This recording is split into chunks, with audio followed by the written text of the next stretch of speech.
Nabinagar super thermal power station Nabinagar में एक दिवसीय अमृत कृषि जागरूकता प्रशिक्षण कार्यक्रम का आयोजन किया गया, जिसका संचालक Devraje organisation for social services के द्वारा किया गया। इसमें अगर हम तकनीकी विशेषज्ञ की बात करें तो डॉक्टर सिद्धार्थ जायसवाल सर, वृषा कृषि विश्वविद्यालय रांची, के पाठक सर एवं डॉक्टर अनूप कुमार चौबे कृषि विशेषज्ञ के द्वारा इस कार्यक्रम में प्रशिक्षण किसानों को दिया गया। स्वागत है, हार्दिक अभिनंदन। हमारे बीच परियोजना के मुखिया सीके सावंता सर आ चुके हैं। हम सर का भी हार्दिक स्वागत और अभिनंदन करते हैं। हमारे बीच जाने माने CEO business planning and development unit और बिरसा एग्रीकल्चर यूनिवर्सिटी के scientist professor Shri mister Siddharth Jaiswal sir, आपका स्वागत और अभिनंदन। मिस्टर के पाठक एक्सपर्ट हैं अमृत कृषि बिरसा एग्रीकल्चर यूनिवर्सिटी सर, आपका भी स्वागत और अभिनंदन।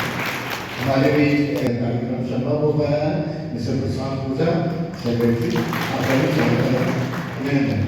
सर्वप्रथम मैं प्रशांत पूजा जी से आग्रह करेंगे कि हमारे परियोजना मुखिया उनका फूलों का गुलदस्ता देकर सर हार्दिक स्वागत।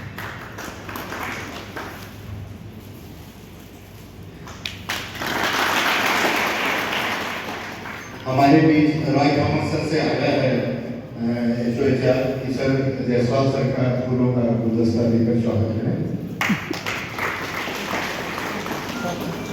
केजीएमआर अरेना पासवान सर से आग्रह है कि पाठक सर का फूलों का गुलदस्ता देकर के स्वागत करें।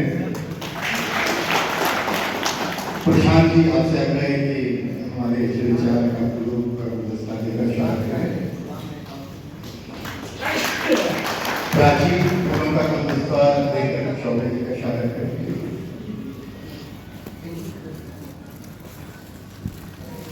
थैंक यू, धन्यवाद। उधर देखिए। हम जैसे कि आज का कार्यक्रम रखे किसानों का एक संगोष्ठी, हमारे मुखिया हैं, उनका विशेष लगाव है और कहते हैं कि किसानों को ज़्यादा से ज़्यादा लाभ हो सके खेती से, इस विषय पे कुछ कार्यक्रम और उनके एक्सपर्ट और साइंटिस्ट जो आपको प्रगति, खेती की प्रगति या आने वाली दिक्कतों उसमें कुछ रास्ता बता पाए, जिससे आपकी खेती की पैदावार अधिक से अधिक हो सके। तो हम इस बीच में ज़्यादा समय आप लोग के बीच नहीं लेंगे, आप लोग इंटरेक्टिव सेशन में रहिएगा तो ज़्यादा अच्छा होगा। तो आप लोग अपना परिचय कर सर के आने के पूर्व सभी से हो चुका है सर, और इस विषय पे मैं थॉमस सर की मीटिंग में भी जाना है तो सर कुछ इंट्रोडक्शन करके वो भी जाएंगे। प्रमुख समुद्र सर और जायसवाल साहब, पाठक साहब और पासवान सर, और आज हमारा जो साथ उपस्थित होके अच्छा एक प्रोग्राम संगोष्ठी में आपको आज शुरुआत हो रहा है। हम लोग आज के मेरे साथ का परिचय भी हो रहा था, लोगों से आपको सब परिचय है, जिसको मैं सुन भी रहा था।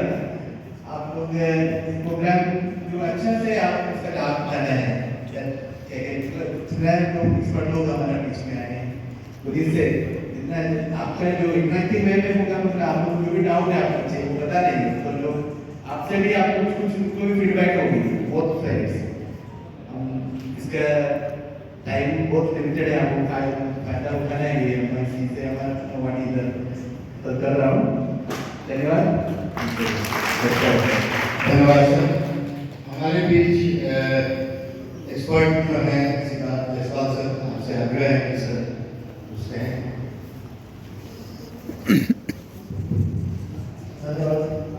आदरणीय सावंता जी, थॉमस जी और NTPC के यहाँ पे विशिष्ट अधिकारीगण और हमारे जितने भी किसान बंधु हैं सभी को नमस्कार, जोहार। मेरा नाम सिद्धार्थ जायसवाल है, मैं बिरसा कृषि विश्वविद्यालय रांची में कार्यरत हूँ और मेरा घर पड़ता है पटना, लेकिन मैं आए, अहमदाबाद से, दिल्ली विश्वविद्यालय से पढ़ाई की। उसके बाद इतना पढ़ने लिखने के बाद एक चीज़ समझ में आई कि जो अनाज हम लोग खा रहे हैं, देखिए हम लोग अपने अनाज में क्या चाहिए, प्रोटीन, विटामिन, आयरन, कैल्शियम, पोषक तत्व चाहिए। किसान को क्या चाहिए कि अच्छे उत्पादन हो ताकि अच्छा मूल्य मिल सके, उनकी इनकम बढ़ सके। लेकिन अभी जो मॉडर्न जो रासायनिक खेती है, urea, DP, chemical fertiliser, chemical pesticides, आज के समय में कोई भी ऐसा किसान नहीं है, मुझे लगता है यहाँ पे कोई होगा शायद जो जैविक कर रहा होगा, लेकिन ज़्यादातर सब लोग रासायनिक कर रहे हैं। ठीक है, सरकार ने अलग अलग लेवल पे रिसर्च हुआ, प्रॉब्लम हुई, समझ में आया, लेकिन अभी हम लोग को काम करने में, ठीक है, आगे तो सेशन में मैं पूरा समझाऊंगा। अभी मैं बता दूं हम लोग किस चीज़ में काम कर रहे हैं। हम लोग काम कर रहे हैं कि हमारे अनाज में जो पोषक तत्व खत्म होते जा रहे हैं, उनको जैविक खेती के माध्यम से कैसे वापस लाएं। अभी आप लोग को आइडिया भी हमारे पास तो रिसर्च करने का है 100 सालों का। 1914 का हम लोग जब रिसर्च पेपर खोल के देखते हैं तो पालक हमको तो बचपन से बताया जाता, पालक क्यों खाना है, आयरन है, मैग्नीशियम है। आयरन का क्या काम है, हमारे शरीर में खून बनाने के काम आता है। 1914 यानी 100 साल पहले का जब रिसर्च पेपर देखते हैं तो 100 ग्राम पालक में 64 मिलीग्राम आयरन होता था। घटते घटते घटते 1992 का जब रिसर्च पेपर देखते हैं तो 64 मिलीग्राम से घट के 2.7 मिलीग्राम आयरन बचा हुआ है। ये 1992 यानी 30 साल पुराना डेटा है। आज क्या बचा हुआ? आज हमारे कृषि में सबसे बड़ी समस्या है वो ये है कि हमारे अनाज में, सब्जियों में, सब में पोषक तत्व खत्म होता जा रहा है। इसका क्या मतलब है, आज से 10 साल, 20 साल या 30 साल पहले अगर 2 रोटी खाते तो जितना ताकत मिल रहा था, आज अगर 10 रोटी भी खाएंगे तो भी ताकत नहीं मिलेगा। अच्छा, तो इसके वॉल्यूम कम कर देंगे। और 100 साल पहले जहाँ पालक में 100 ग्राम पालक में 64 मिलीग्राम आयरन होता था, घटते घटते 3 मिलीग्राम से कम हो गया। तो इससे मतलब क्या, हमारे शरीर को जितना रोज पोषक तत्व, ताकत चाहिए, हमारे सब्जी से, अनाज से, गेहूं से, दाना से किसी से मिल नहीं रही है। इसीलिए इतनी बीमारी बढ़ती जा रही है। हम लोग ने दिखाया कि अगर देसी बीज और गोबर गौ जैविक खेती करेंगे तो जितना भी जो पोषक तत्व खत्म है वो वापस आ रहे हैं। लेकिन पोषक तत्व आ तो रहे हैं, क्योंकि इसका सबसे बड़ा फायदा क्या है, आपको धान मिलता है, किस रेट में मिलता है, और 2000 यानी 20 रुपये किलो। और 1 एकड़ में अंदाज कितना प्रोडक्टिविटी है, मंसूरी दाम सर 18 क्विंटल 19 क्विंटल 18। ठीक है, अभी हम जब मेरा प्रेजेंटेशन होगा आप देखिए, मेरा प्रेजेंटेशन पूरा हिंदी में है, क्योंकि हम जब किसानों के साथ काम करते हैं तो पूरा हिंदी में रहते हैं ताकि आप लोग को देखने पढ़ने में आसानी रहे। लेकिन बहुत जगह इंग्लिश में प्रॉब्लम, हम लोग सारा हिंदी में रहता है। हम लोग जो किसानों के साथ काम कर रहे हैं तो 1-2 एकड़ में नहीं, जमशेदपुर का आपको सभी नाम सुना है, जमशेदपुर पूर्वी सिंहभूम जिला है, वहाँ पर वो 10 सालों से काम कर रहे हैं देसी बीज और ऑर्गेनिक फार्मिंग। हमारे किसानों को धान मिलता है, सबसे जो न्यूनतम प्राइस है वो है 40 रुपये प्रति किलो। 40 रुपये, 50 रुपये, 60 रुपये प्रति किलो धान की बात कर रहा हूँ। आप लोग इस रेट में बेचना चाहेंगे? और वो भी जैविक पद्धति से। जैविक मतलब मैं रासायनिक डालने के लिए आपको भी समझ में आ रहा है कि जैविक बदल होती जा रही है, लेकिन जैविक करेंगे जमीन बदल होगी क्या? तो हम लोग का इस रेट पे क्यों बिक रहा है, हमारे किसानों का क्यों बिक रहा है?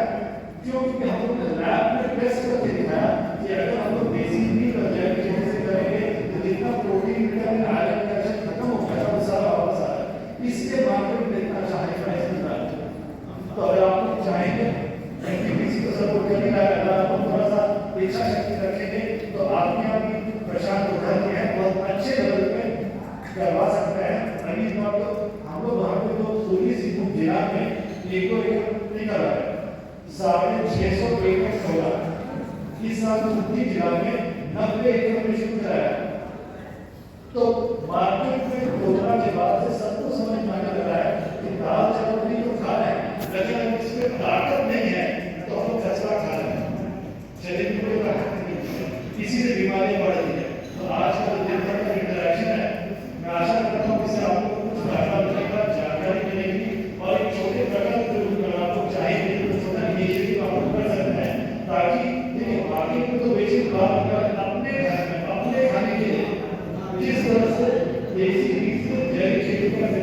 बीच की अभी तक उपलब्धता की कोई प्रॉब्लम नहीं है। हम लोग ने जगह साफ करना शुरू कराया था, एक तो एकड़ में तो देसी बीज कितना मुश्किल हो रहा था, लेकिन अभी 650 एकड़ में हो रहा है।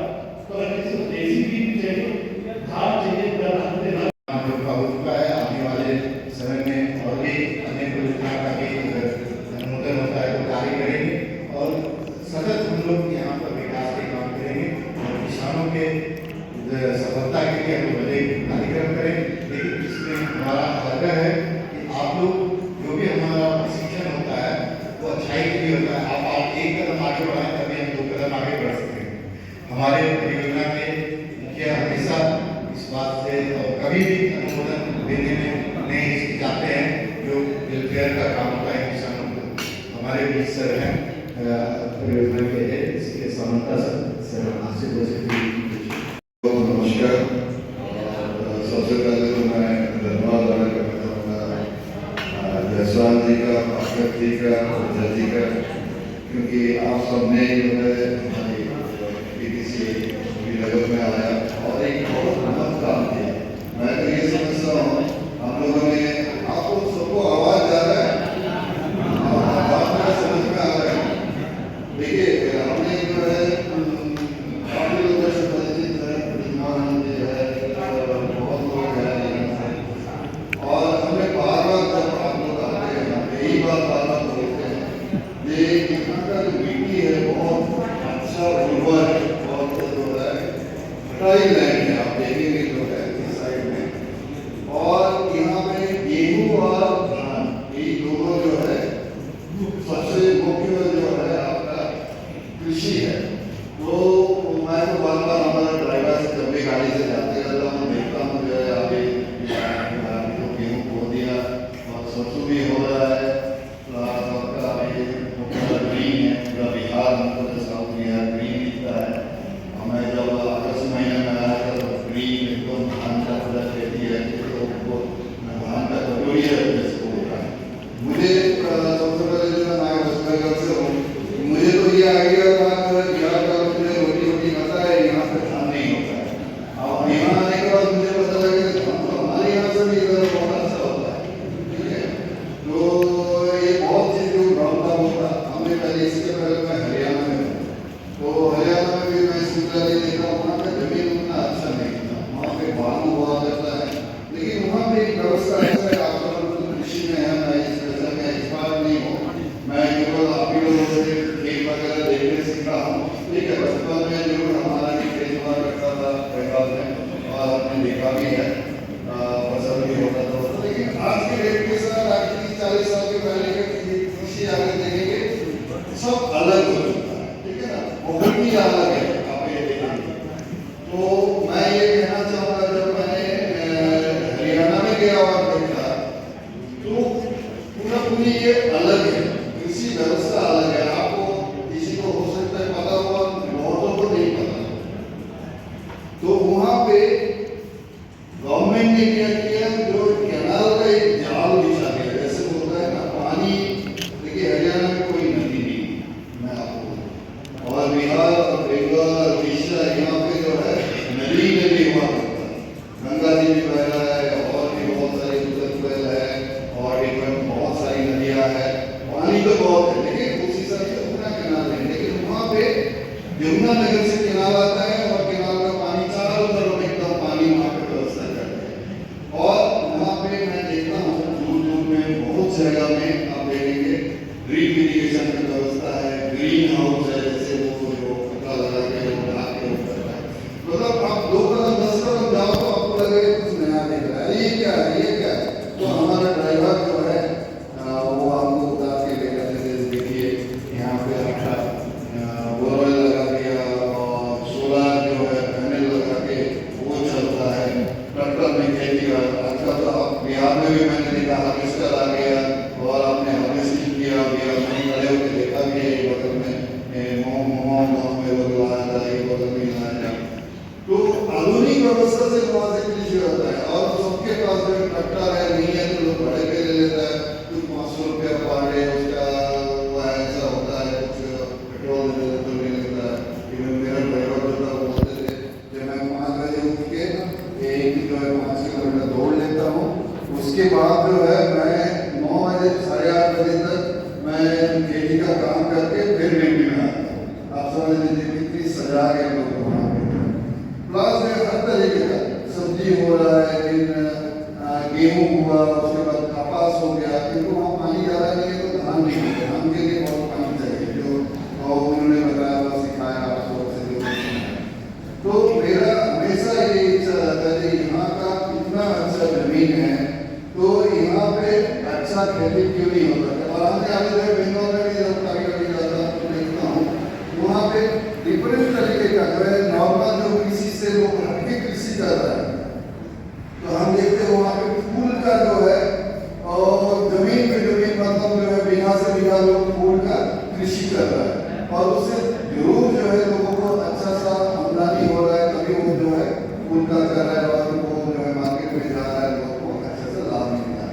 तो मेरा हमेशा इन लोगों से मैं बोलता था कि यहाँ पे भी डिफरेंट कृषि हो सकता है, हम इसकी कैसे जो लोगों को वो हम सिखाए और इसके कैसे लोग लाभ उठा पाए। तो लास्ट ईयर तो हम लोगों ने मुझे जो पता लगा एक फार्मिंग कंपोस्ट के लगा था और हमारे यहाँ भी फार्मिंग कंपोस्ट हो रहा है और आप सब लोग देखा थे कि एक किसान भाई जो है फार्मिंग कंपोस्ट लिया हुआ है। मैं वो आए हैं तो मैं उनके जो है देखना चाहता आप ही कर रहा है फार्मिंग कंपोस्ट आपका। देखिए मैं तो मतलब ये मैं समझता हूँ आज का विषय बहुत ही नया है। हमने देखा मेला में आया था और हमारे साथ इंट्रोडक्शन हुआ था आपका ग्रुप का। तो ये अलग कृषि पद्धति है जो आम आदमी को हमें भी नहीं पता था कि ऐसे करके जो आपका फर्टिलाइजर बनता है और उसी हिसाब से कृषि हो सकता है। और जो गोबर है और कुछ समथिंग है उसको जो गौमूत्र है ये सब देके अच्छा सा जो है फर्टिलाइजर बनता है। तो मेरा कहना है इवन तो मैं ये समझता हूँ आपको मैं ये बताता हूँ, मैं ये समझता था यहाँ पे क्यों जो है आप बेरीज क्यों नहीं बन सकता, इवन जो है ट्यूलिप क्यों नहीं लगा सकते। हम हमारे यहाँ लगा के देख सकते हैं, वो कर सकता है। मैं तो बोला था कि आप ट्यूलिप लगाइए।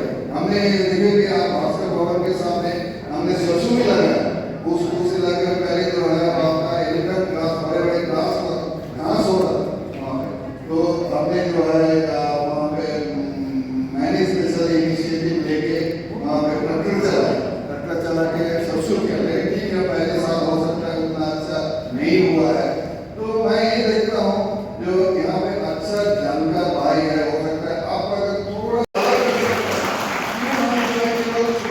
मजदूरी करेंगे मजदूरी नहीं है, आप खुद जो है एंटरप्रेन्योर है, आपका अपना जमीन है, आप अपना उगा रहे हैं और देश को खिला रहे हैं। केवल आप खुद नहीं है, पूरी देश को आप खिला रहे हैं। तो ये बहुत गर्व की विषय है और पूरी होल वर्ल्ड में भेजता है और इंडिया इनमें से सबसे ज्यादा है। हम अगर यहाँ से एक्सपोर्ट बंद कर देंगे तो पूरी वर्ल्ड भूखा मर जाएंगे। ये मान के चलिए अफ्रीकन कंट्रीज में, अरबियन कंट्रीज में एक यूक्रेन में भी बहुत गेहूं और धान होता है जो जहाँ पे अभी लड़ाई चल रहा है वो चल रहा है। उसका मान होने के बाद हमारा बहुत डिमांड हो गया तो हमारा ग्रेन का जो है बहुत कम हो गया। हमारा जो जितनी भी बीज है धान है इसकी जो है कमी आ गई। तो हमने जो एक्सपोर्ट कम कर दिया इंडिया में, यानी हमारे यहाँ अदरवाइज जो है क्राइसिस आ जाएगा ये सब। तो मेरा बहुत आप सब लोगों को बहुत बहुत मैं धन्यवाद देता हूँ क्योंकि आप सबने ऐसे भारी मात्रा में लोग आए हैं, मुझे बहुत खुशी हो रहा है। और आप इस वर्कशॉप का जरूर लाभ उठाइए और कोशिश करिए कि इससे हम क्या लाभ उठा सकते हैं और कैसे हम जो है यही तो सबसे बड़ा है आज के डेट में ये जो जैविक है, ये जो आपको क्या बोलते हैं वो ऑर्गेनिक फूड अगर आप कर पाएंगे उसका दाम अलग होता है, मार्केट में उसकी वैल्यू अलग होता है। तो इस टाइप का अगर हम यहाँ का किसान भाई अगर दिखा पाए तो एक हमारे लिए भी एग्जाम्पल हो जाएगा और आपके लिए भी बहुत बड़ा सक्सेस होगा। तो सबको मैं बहुत बहुत धन्यवाद देता हूँ।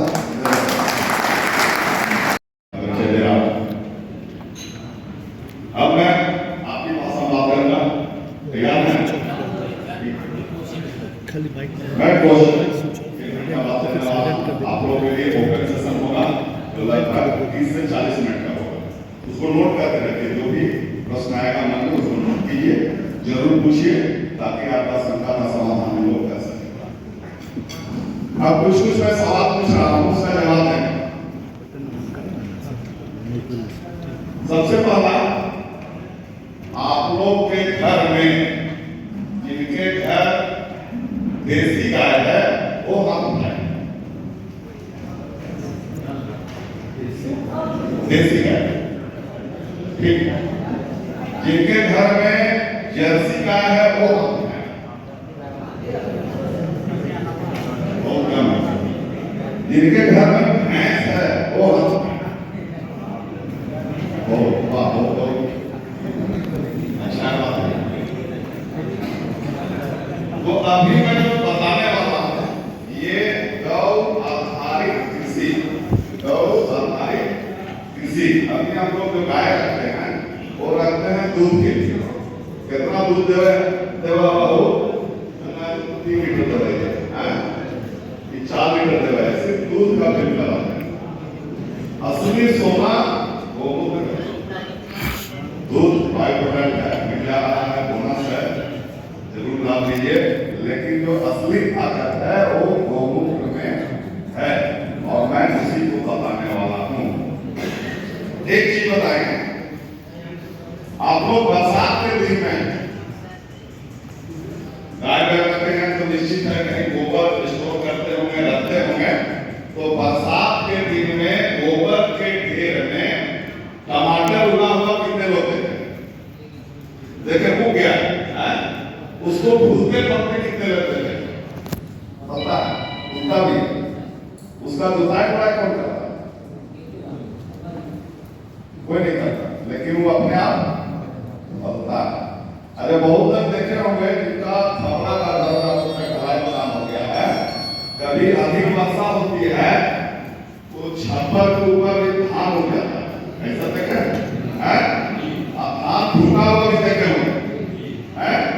वहां कौन जोत जाता है? वहां डीएपी यूरिया कौन डालता? कोई नहीं डालता।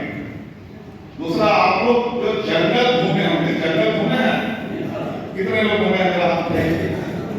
सब लोग, वाह, बहुत बहुत धन्यवाद। आप लोग जंगल में घूमते हैं। जंगल में जामुन का पेड़ देखे हैं? जामुन फलते हुए देखे हैं?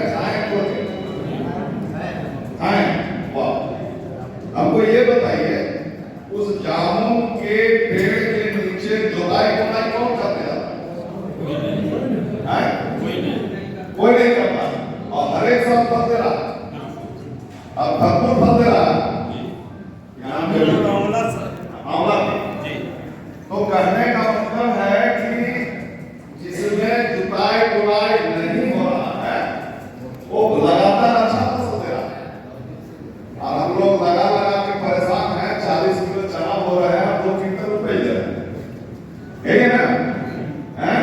और गेहूं है सो 10 से 12 क्विंटल ले रहे हैं पर एकड़। जुताई कर रहे हैं, डीएपी, यूरिया, बीज, पानी, ट्रैक्टर हुआ, उसमें निकाय जुड़ाई हुआ, कटाई हुआ, थ्रेसिंग हुआ, सब खर्च अगर जोड़ दें तो नो प्रॉफिट नो लॉस। आ ले रहे हैं, कल आ रहे भैया ना वही है वो, 100 क्विंटल तो हो गए, यही है ना?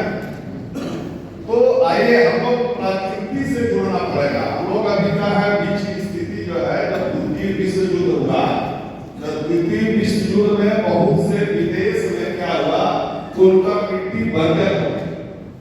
अब बंजर हुआ तो भैया उसको फिर से उपज के लायक कैसे बनाया जाए?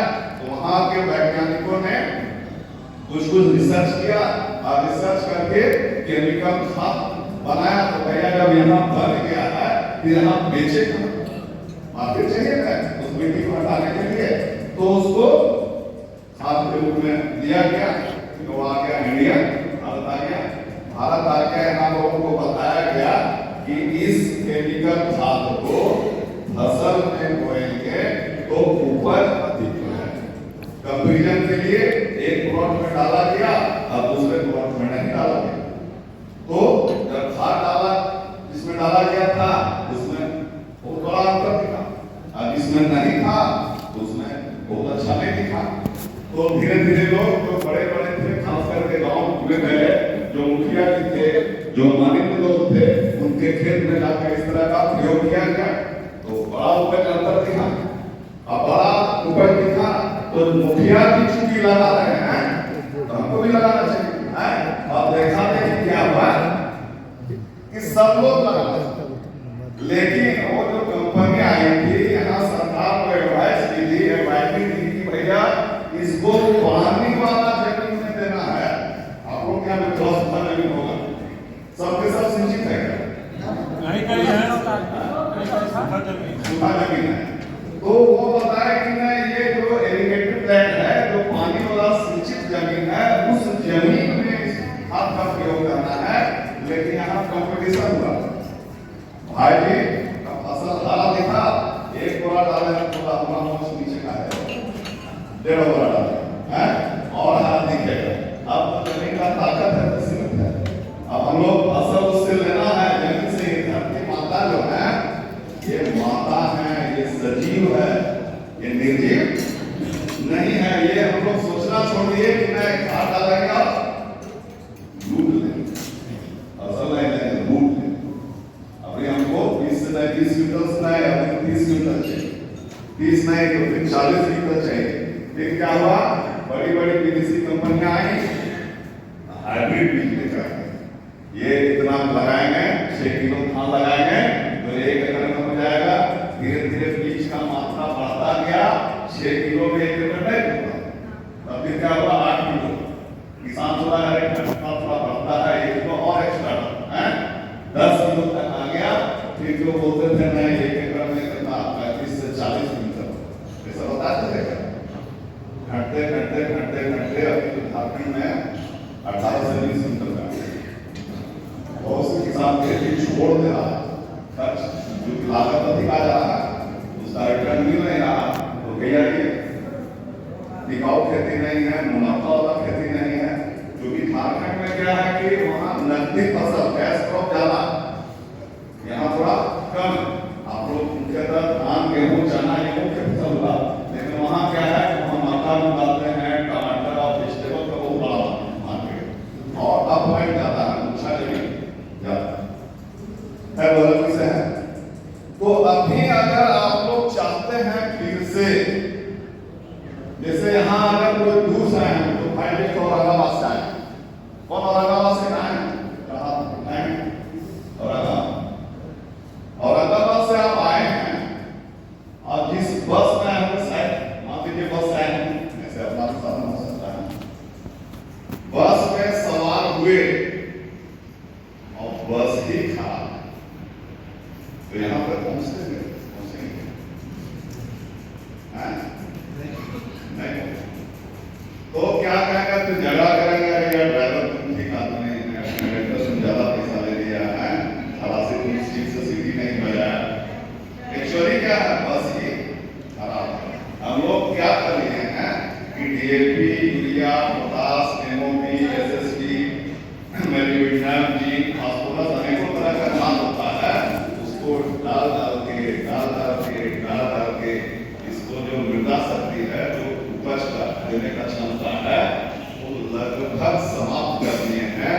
यदि स्थिति रहा तो अगला आने वाला 10 साल में बहुत से लोग खेती छोड़ चुके होंगे, या आपका जमीन में घास भी अच्छे से नहीं उगेगा।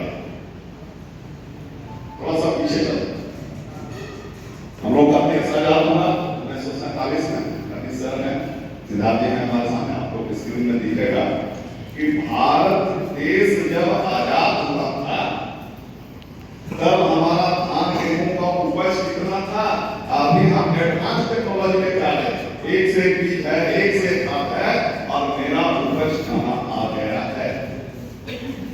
स्क्रीन में सब सरकार के द्वारा प्रमाणित।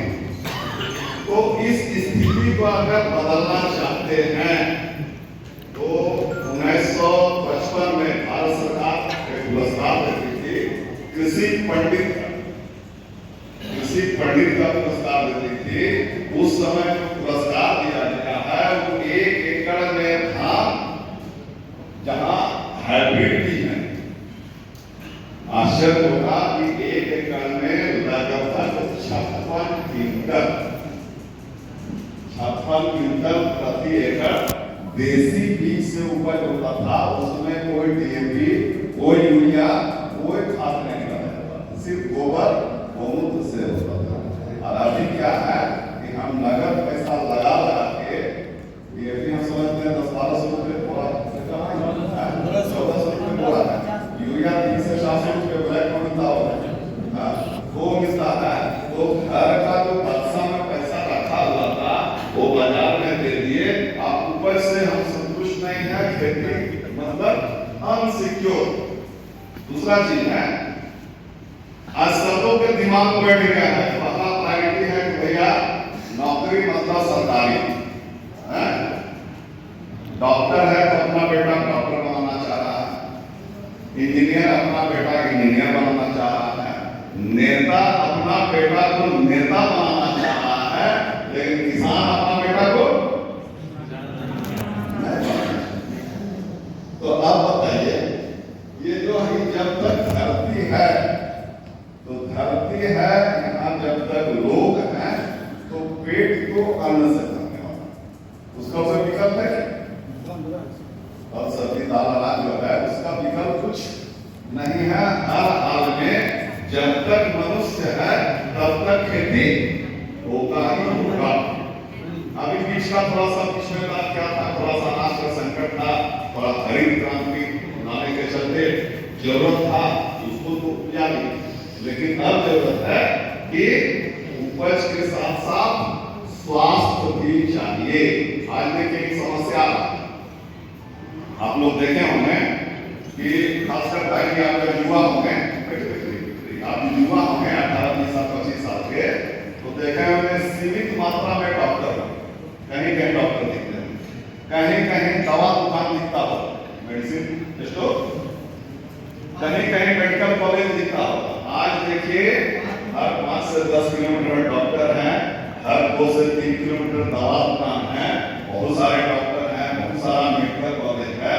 तो दवा बढ़ गया, डॉक्टर बढ़ गए, मेडिसिन बढ़ गया और बीमारी बढ़ गई। ऐसा उल्टा होता है कि जैसे एनटीपीसी का जो परिसर है यहाँ खूब सारा सिक्योरिटी लगा दिया और फिर भी यहाँ चोरी हो रहा है और कोई गड़बड़ हो रहा है, मतलब कुछ गड़बड़ है। ऐसा कैसे हो सकता है कि खूब सारा सिक्योरिटी है फिर भी गड़बड़ी हो रही है? मतलब हम लोग कहीं ना कहीं चूक रहे हैं, कहीं ना कहीं से कमी है, आप उसको ठीक कर रहे हैं। और कोई रॉकेट साइंस नहीं, बस हम जो बता रहे हैं, आज जो बता रहे हैं, घर जाइए आज, अब कल से संकल्प करके जाइए कि 1 एकड़ जमीन में, अभी कमिंग सीजन में जो भी फसल लगाने वाले हैं आप, 1 एकड़ में गौ आधारित कृषि जैविक या ऑर्गेनिक है मैं करूंगा। आप दूसरा प्रयोग के तौर पर ज्यादा नहीं, एक चौकी जो होता है 6x7 का या 5x7 का जो चौकी, इतना जगह है, उतना जगह में 2 पौधा कद्दू, 2 पौधा निम्मा, झींगा, 2 पौधा लगा के मैं जो पद्धति बताने वाला हूँ उसको अपनाएं और 1 एकड़ के संकल्प करके जाए कि अब ये ऑर्गेनिक ही होगा। रांची से 2 लोग आए थे, उनको बेवकूफ बना के चले गए। 1 साल हम लोग कहने से बेवकूफ थे, लेकिन दावे के साथ कहता हूँ कि नुकसान नहीं होगा। जितना रासायनिक खेती से उपज दे रहे हैं उससे पहला साल लगभग 20 से 25% ज्यादा उपज देगा। और जैसे जैसे आप आगे बढ़ेंगे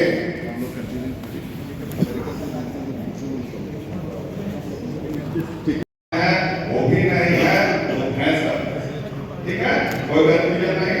दूसरा चीज है कि गौमूत्र का 2 विधि है, एक विधि है कि आप उसको छान लिए, दूसरा विधि है कि अगर जमीन में गिरा हुआ है, जमीन से है और उसमें गोबर वगैरह फूट भी गया है, उसको भी उठा के रख सकते हैं। रखना किस चीज में है? तो जब भी गौमूत्र को रखेंगे तो प्लास्टिक का ड्राम आता है ना, उसमें रखना है। कभी भी धातु के बर्तन में नहीं रखना, जैसे टीन का था ये आपका ये ड्राम वगैरह, उसमें नहीं रखना है, एल्युमिनियम में नहीं रखना है, या तो शीशा के लिए में रखना है, या सबसे अच्छा है कि प्लास्टिक का जो ड्राम आता है उसमें रखिए। गौमूत्र आप 5 साल भी रखेंगे तो खेती के लायक बना,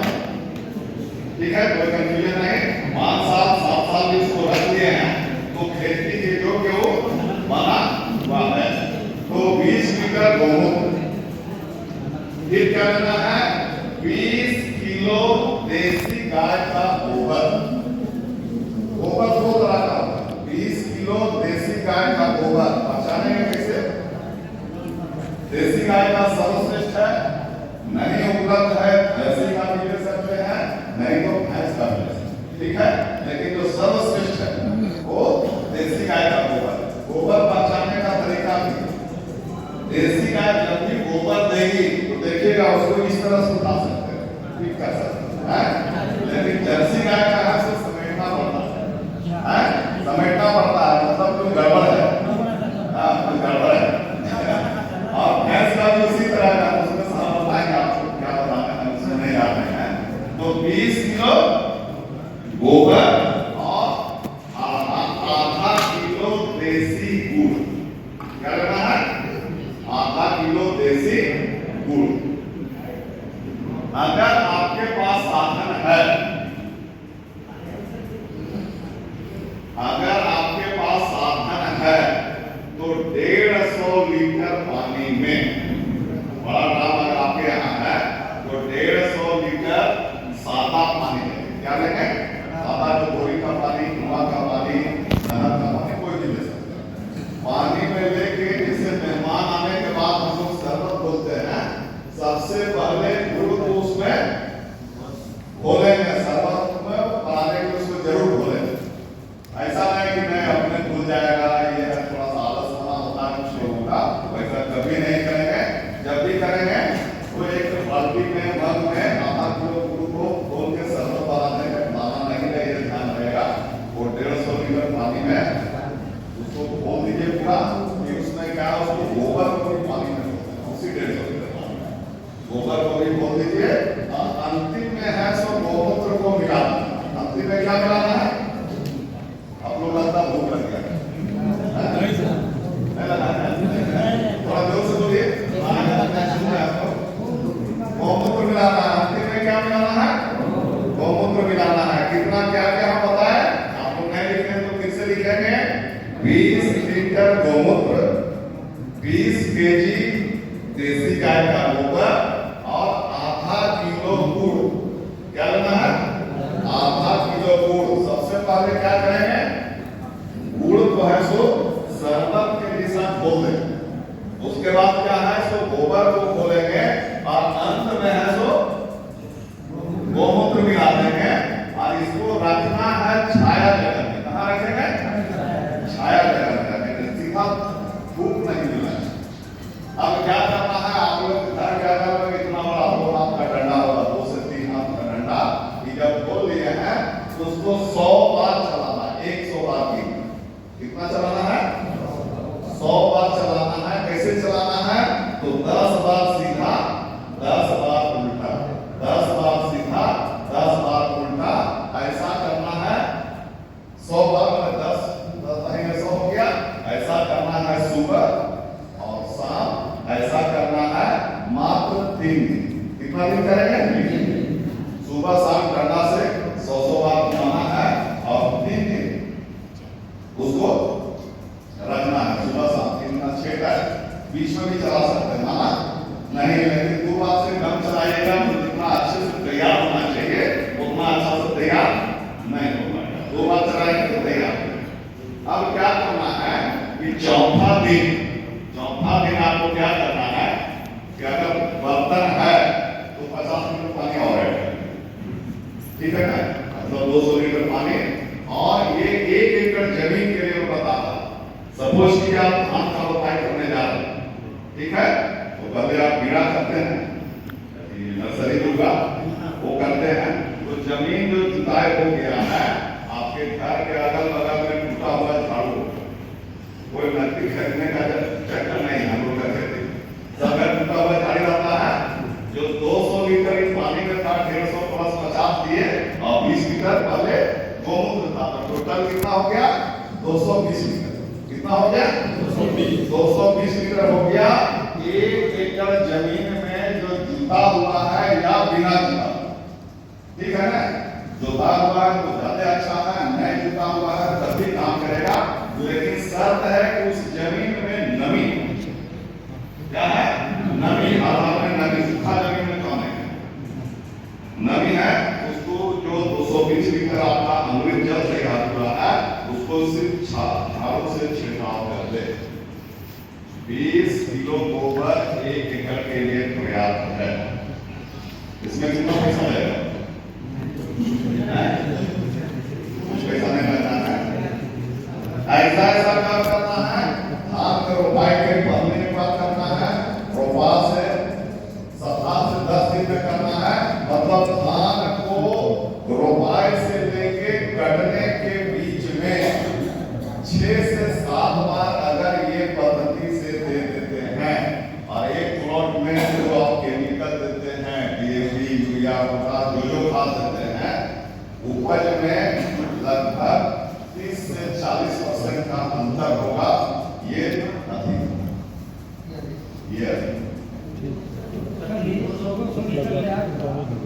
200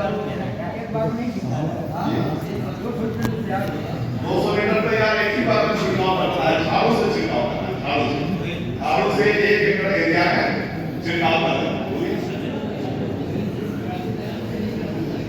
मशीन में चूंकि ये गोबर है तो ये कम है।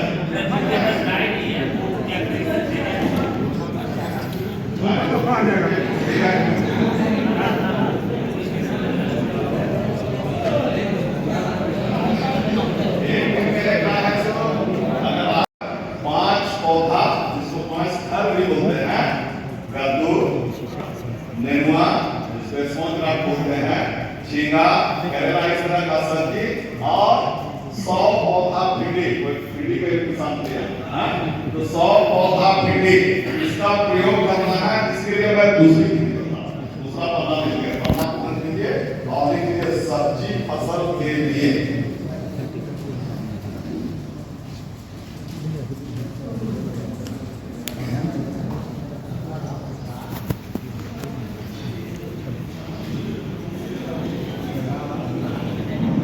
सब्जी फसल के लिए लिखेंगे 1 लीटर गोमूत्र, 1 लीटर।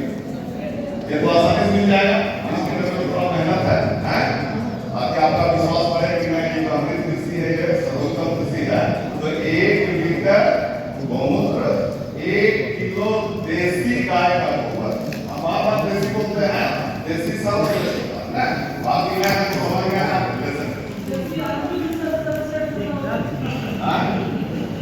देसी आदमी यार वो नॉनवेज नहीं खाता है, तो मांसाहारी जीव नहीं है, समझे ना। अगर मांस मछली अंडा नहीं खाया तो आदमी खा लेता है।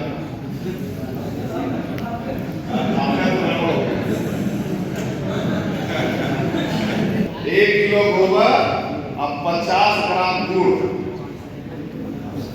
आपके हाथ में जो पत्र दिया गया है लिखित में है, उसमें भी अंतिम में देखेंगे और उसमें भी विधि लिखा हुआ है।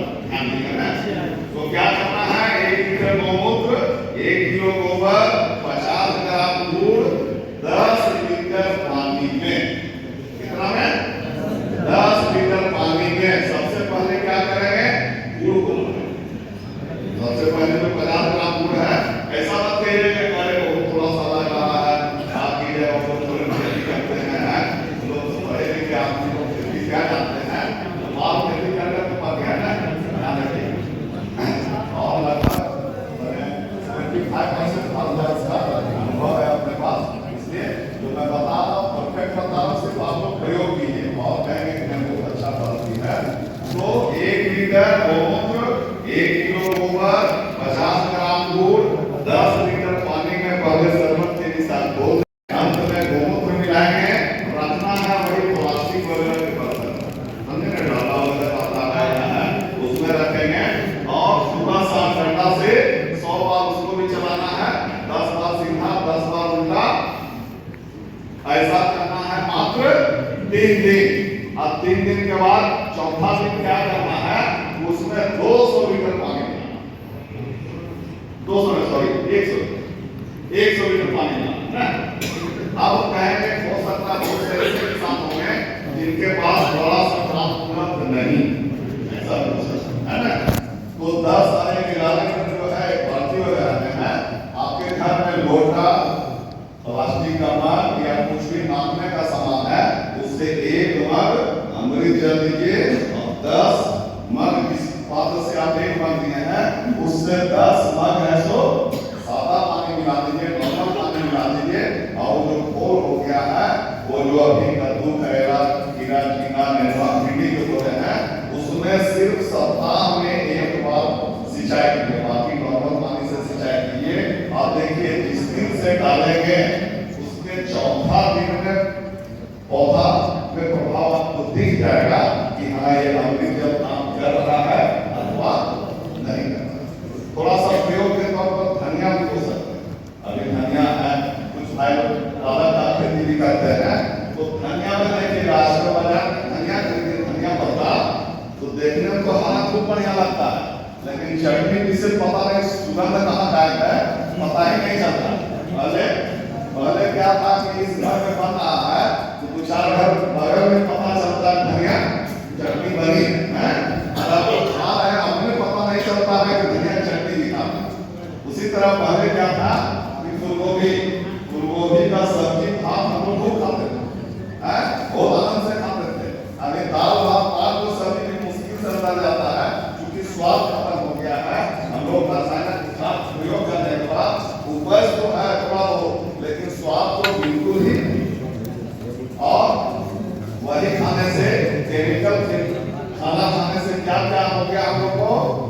आजकल पहले कहा जाता था कि मैं 8 फेल अमीर हूँ, क्या भाई 8 फेल अगर मैं इतना बड़ा धनी आदमी था 8 फेल, आज गरीब से गरीब को भी हार्ट फेल हो रहा है, किडनी फेलियर हो रहा है, छोटे छोटे बच्चे जो हैं वो डायबिटिक हो रहे हैं, उनका शुगर बीमारी है, बच्चों को हो रहा है। अब बच्चों को जल्दी से चश्मा चढ़ने के लिए एक होता है 50 साल 15 साल तो चश्मा है तो कोई दिक्कत नहीं है, लेकिन आजकल 10 साल 15 साल 20 साल के बच्चों को भी चश्मा चढ़ रहा है। और अधिकतर लोग मोटापा का शिकार हो रहे हैं। महिलाओं में देखा गया है घुटना दर्द और कमर दर्द लगभग हम यहाँ तो पाया साथ 75% लोग बोलेंगे हमारे घर की समस्या है, उनका गलती नहीं है। हम लोग जो खान जहर युक्त कर लिया, जहर मुक्त नहीं जहर युक्त हो गया है, क्योंकि जो डीएपी यूरिया हम जमीन में डाल रहे हैं, जमीन से फसल में जा रहा है, फसल से उसका उत्पाद में आया, और उस उत्पाद को हम जो खाए तो जहर तो हमने अंदर लिया ना। और आज इसी के चलते है कि कोई भी हॉस्पिटल में जाए तो जल्दी नंबर नहीं मिलता, क्योंकि इतने लोग बीमार हैं कि कहीं से कोई उपाय है नहीं। तो अगर फिर से आज से पहले क्या था, पहले वैद्य की प्रथा, ये गांव में एक आध वैद्य होते थे, जड़ी बूटी से इलाज हो जाता था, होने के बाद क्या लगभग 80% तो गांव में ही ठीक हो जाते थे। 15-20% के लिए शहर की ओर जाना पड़ता था कि मेरे डॉक्टर से मिलना है। अभी देखिए उसके बारे में बताएंगे, बहुत से आधुनिक चिकित्सा में साफ बताने वाले हैं आप लोग को। तो अभी जो पहले हम लोग करने वाले हैं, जो 1 लीटर का बताए हैं, ये तो कल से आप लोग कल से कर सकते हैं अपने घर जाए। 1 लीटर वाला तो बताया कितना से 1 लीटर में 1 लीटर वाला, हाँ 1 कितने पौधा दे सकते हैं? पौधा देखिए क्या है, कितना पौधा नहीं बता सकते हैं। इसको आम में भी डाल सकते हैं, जो अभी मंजर अमरूद में भी डाल सकते हैं। तो पौधा के हिसाब से फूल लगता है कि किसी के एक बाल्टी का जरूरत है, एक बाल्टी दीजिए, लगता है कि गिलास में इसका जरूरत पूरा हो जाएगा, फुल डिसीजन करना है। इसको जमने के बाद में या पहले भी डाल कहीं से नुकसान नहीं करना। आइए अब इसका साइंटिफिक बताते हैं, इसमें आखिर है क्या, समझ गए ना। तो देखिए हम लोग के जमीन में जो है वो सब कुछ है माइक्रोब्स, जिसको सूक्ष्म जीवाणु बोला जाता है, समझे ना, माइक्रोब्स। अब क्या है कि देसी गाय से गाय को गौ माता बोला गया है, किसलिए बोला गया है, और दूसरे को कहीं बोला गया, भैंस माता क्यों नहीं बोला गया, ऊंट माता क्यों नहीं बोला गया, बता बाप क्या नहीं बोला गया है। तो गाय को ही क्यों बोला गया, मतलब है एक तो आध्यात्मिक बात है कि हम लोग जो अपना माँ का दूध पिए, लेकिन 2 साल के बाद पूरा जीवन किसका दूध पीते हैं, गाय का पीते हैं, इसलिए गौ माता है। दूसरा क्या है कि हम लोग जो पूजा पाठ करते हैं, भगवान कृष्ण को मानते हैं, सर्वश्रेष्ठ भगवान मानते हैं, तो भगवान कृष्ण भी गाय का, अब थोड़ा बहुत गाय नहीं, कितना था बता सकते हैं कोई, कितना गाय चलाते थे भगवान कृष्ण? 7 लाख, एक अकेले आदमी 7 लाख गाय चलाते। तो गौ में कुछ तो शक्ति छिपा हुआ है जो कि मानव जन्म के लिए उपयोगी है, और क्यों गाय को माता बोला गया है इसके विस्तार से आपको चर्चा बताया जाएगा। अभी तत्काल जो है ये खेती है जो कद्दू, झींगा, नेनुआ, भिंडी, आपके घर के अगर बगल में पुदीना लगा हुआ होगा, पुदीना में देखिए 5 के बाद कैसे स्वाद उसका बदल जाता है। आलू अगर खुदाई नहीं हुआ हो तो आलू में भी 1-2 बार देखिए कितना अंतर हो जाता है, उसमें स्वाद शुरू से लेकर ऊपर हो जाता है। समय आ गया है तो अभी तो अंतर नहीं दिखेगा, लेकिन हाँ स्वाद में अंतर दिखेगा अगर 15 दिन भी रह गया तो। और खासकर अभी तक कि आम मंदिर में आप है ना, तो आम के फसल में जड़ के बगल में आम में कैसे डालना है सब समझ लें। आम में अगर इस अमृत जल को डालना है, अगर बड़ा बगीचा है तो ठीक घड़ी के टाइम से 11:30 से 12 बजे जाना है। कितना बजे जाना है? 11:30 से 12 बजे के आसपास जाना है। उस समय वो जो कैनोपी बना है ना, उसका जो छतरी बना हुआ है वो धूप पड़ेगा, देखिए भोजन किस तरह वो मैं बता दूं, समझ गए। पौधा जो लेने वाला ना हम लोग क्या है कि इतना मोटा जड़ है, देख चले वहां से कुछ नहीं। अगर उसमें सचमुच में आम में अगर आम हुआ, लीची हुआ या दूसरा अन्य कोई फसल होगा, विशेषकर आम में जाइए ठीक 11:30 से 12 बजे के बीच में, 12 बजे दिन में जाइए 1 घंटा लेके देखिए उसका छाया जमीन में कहाँ तक बना, लास्ट बॉर्डर जो है मान लो यहाँ छाया है तो गोल उसको छीना दे। यही मान लीजिए जैसे सर्किल बन रहा है, गोल है, यहाँ बीच में पौधा है, तो जो सर्किल बना हुआ है वहीं पर नाली बनाए, समझे ना लोग क्या बोलते हैं, नाली बनाइए और जो भी सिंचाई करना है वहीं पर कीजिए। तो पौधा में देखिएगा कि कम सामान भी दिए हैं तो और अभी हम लोग क्या करते हैं, अगर देने का मन भी है तो जड़ के पास लेके चला है, चूंकि उसका मुंह खाने वाला 5 मीटर अलग है और हम लोग यहाँ लेके चले आए हैं तो लाभ कुछ नहीं। और अमृत जल बढ़ा के देखिए, अभी जैसे छोटा छोटा मटर वाला साइज का, अभी अगर मंजर में होगा तो मत अभी मंजर में देखिएगा जैसे मटर दाना साइज का अगर आम का फली लग गया है तब डालना शुरू कीजिएगा।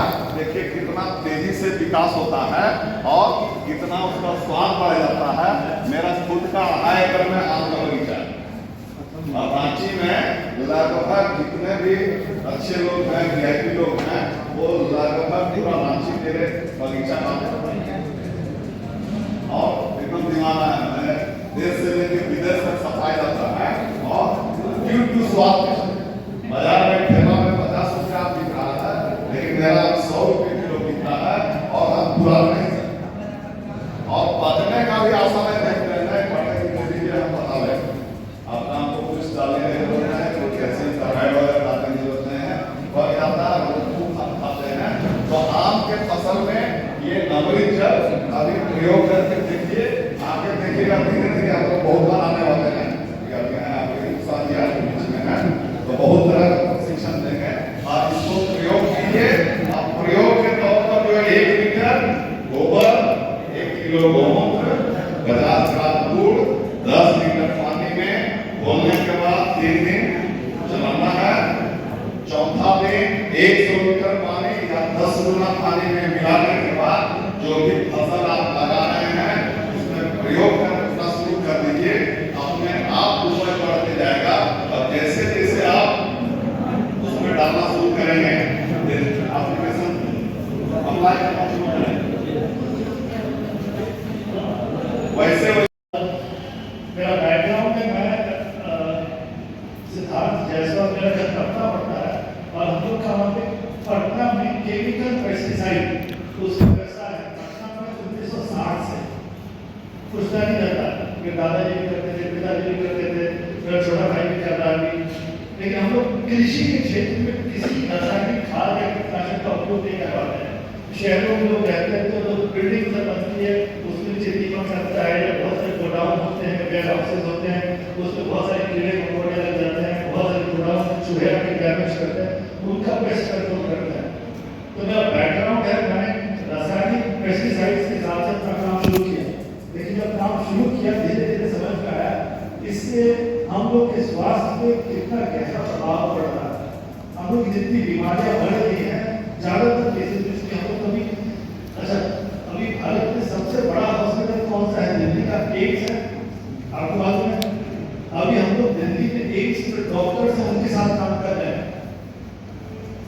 हम लोग डॉक्टर के पास नहीं है, डॉक्टर्स को चाह रहे हैं, हम लोग जो उत्पादन करके दे रहे हैं उनको कहीं नहीं मिल रहा है, पूरे इंडिया में मिल नहीं रहा है। और एक चीज और मैं बता दूं, जो भारत की सरकार है उसी तरह जर्मनी का नाम तो सुना होगा आपने। तो जर्मनी की सरकार है पिछले वर्ष वो हम लोग के पास आया कि आप लोग जिस तरीके से देसी पद्धति से सारे अनाज में सब्जियों में पोषक तत्वों को बढ़ाते रहे पूरे विश्व में कोई काम नहीं कर पा रहा है। तो पिछले साल जर्मन गवर्नमेंट ने, जर्मन सरकार ने हम लोग को 40 लाख रुपए दिया है। अभी हम लोग 4 राज्यों में काम कर रहे हैं। कहाँ? आसाम में, मध्य प्रदेश में, कर्नाटक में और झारखंड में काम कर रहे हैं। तो हम लोग अभी जिस चीज के बारे में आपसे बात करने आए हैं, आप समझ सकते हैं वो कितनी गहरी, कितनी महत्वपूर्ण बात है कि पूरे विश्व में जितने भी लोग हैं सब जगह एग्रीकल्चर हो रहा है, कृषि हो रहा है, प्रोडक्शन हो रहा है, लेकिन सब जगह पोषक तत्व खत्म होते जा रहा है। एक ऐसी तकनीक है जिसके लिए जर्मन गवर्नमेंट है, जर्मन सरकार है, वो हमारे पास आई। मुझे अगर किसी ने फंडिंग चाहिए होगा तो मैं प्रोजेक्ट प्रपोजल बनाऊंगा, सबमिट करूंगा, वो लोग देखेंगे अच्छा चल देने लायक है नहीं तो बना है। लेकिन यहाँ पे हम लोग ने जर्मन सरकार को अप्रोच नहीं किया, जर्मन सरकार हमारे पास आई कि आपको जिस तरीके से काम कर रहे हैं आपको और आगे रिसर्च करने के पैसे चाहिए। सब लोग सो रहे कोई दिन काम नहीं हो रहा और ज्यादा बढ़िया काम कर रहे हैं। तो इससे आपको अनुरोध है कि महत्वपूर्ण चीज है, इससे आपको बेनिफिट भी होगा। हम लोग रिसर्च कर रहे हैं अलग है, लेकिन हम लोग 650 एकड़ में किसानों के साथ काम करते हैं जिनका धान है वो मिनिमम तो प्राइस है 40 रुपए किलो बिकता है। मैं बासमती की बात नहीं कर रहा, मैं नॉन बासमती की बात कर रहा हूँ। 40 रुपए, 50 रुपए, 60 रुपए किलो धान बिकता है। मैं कुछ सैंपल भी आया दिखाने के लिए लंच का टाइम है, आपको देखेंगे क्या क्या चीज हो रहा है। सिर्फ देसी बीज और गोबर गौमूत्र की खेती और कुछ नहीं। और ऐसा नहीं कि मैं 50 में 1 एकड़ में 2 एकड़ में मैं आपको बता रहा हूँ, 650 एकड़ में हो रहा है पिछले 10 सालों से। मुट्ठी के साथ 90 एकड़ में शुरू हुआ। तो ऐसा कुछ सोचेगा जैविक है 50 में 1 एकड़ में 2 एकड़ में कर रहे हैं, उससे ज्यादा नहीं कर सकते, ये गलत बात है। 650 एकड़ में हो रहा है और 650 एकड़ में जो धान हो रहा है वो धान बिकता है 40 रुपए प्रति किलो। तो अगर आप लोग में से जो लोग भी खेती में इंटरेस्टेड हैं, इच्छुक है कि अपनी जमीन तो बंजर हो रही है, बंजर होना बंद कैसे हो और उससे हम लोग पैसा कैसे कमाएं। हम लोग यहाँ पे कोई भी आपको बीज, खाद, कीटनाशक कोई भी टेक्नोलॉजी बेचने के नहीं आए। आपके पास सारे साधन संसाधन मौजूद है, आपको उसका उपयोग कैसे करना है आपको ये आइडिया। यहाँ की किसी सर है उनसे बात करेंगे कि छोटा पायलट प्रोजेक्ट हो सके, क्योंकि हम लोग चाकुला में 10 साल पहले शुरू किए थे, 1.5 एकड़ से शुरू किए थे और 3 साल तक हम लोग किसी किसान के पास नहीं गए। हम लोग सिर्फ अपने खेत में खेती करवाते थे, आसपास के किसान जाते थे, उनको कि हाइब्रिड तो सब जगह वाला, हाइब्रिड तो 3 महीने में आपको प्रोडक्शन दे देगा, लेकिन देसी बीज है वो 4, 4.5, कोई 5 महीने में निकलता है। तो जब 3 महीने में सबका हार्वेस्ट हो रहा है हमारा बारीक का, तो शुरू में किसानों को लगा कि शहर से बाबू लोग आए हैं, खेती करने आए हैं, तो देखते क्या करेंगे। लेकिन जब प्रोडक्शन हुआ तब उनको भी कहा ये तो बड़े देसी बीज बाहर से क्या आपका देसी बीज है। पुराने जमाने में कैसे सब अपना बीज बचा के रखते थे, जब से हाइब्रिड आया तब से तो बाहर में खरीदना पड़ रहा है। तो अपना बीज आपका अपना होता है। अगर आपका देहाती गाय, बैल, कोई भी जानवर है, उसके गोबर गौमूत्र से किस तरीके से प्रोडक्शन है। अगर किसी भी किसान के पास 2 देसी गाय है या बैल है तो 3 से 4 एकड़ तक का आराम से पूरा का पूरा खेती कर सकता है। मार्केट से एक भी पैसे का कोई सामान खरीदने की जरूरत नहीं है, सिर्फ अगर 2 देसी गाय या बैल हो तो अगर आप थोड़ा सा समय देंगे, थोड़ा सा पेशेंस रखेंगे तो हम लोग आए आपके क्या है, आपकी जानकारी क्या है। मैं आया हूँ जानकारी दूंगा, मुझे आपसे कोई बेनिफिट नहीं चाहिए। अगर आप लोग इसको फॉलो करेंगे तो आपको बेनिफिट होगा। तो इससे सबसे अनुरोध है कृपया करके बात करना है तो बाहर जाके बात। इकोनॉमिक एंड कोऑपरेटिव डेवलपमेंट ये विश्व की संस्था है जो 30 सबसे बड़े देश है, सबसे अग्रणी देश है पूरे विश्व में। कौन है? अमेरिका है, जापान है, ऑस्ट्रेलिया है, फ्रांस है, इंग्लैंड है। तो 30 देश जो पूरे विश्व में अग्रणी देश है उनकी संस्था है अर्थशास्त्री। उन्होंने कहा कि हर एक चीज का इतिहास लिखा गया है, लेकिन अर्थशास्त्र में कौन कितना पैसा कमा रहा है, कौन सा देश कितना समृद्धशाली है, उसका कभी इतिहास नहीं लिखा गया। तो 2000 के साल में उन्होंने डिसाइड किया कि जब विश्व का इतिहास लिखेंगे अर्थशास्त्र का, इकोनॉमिक्स का, ये डेटा उस किताब से लिखा गया है। क्यों दिया गया वो भी आपको बता दें।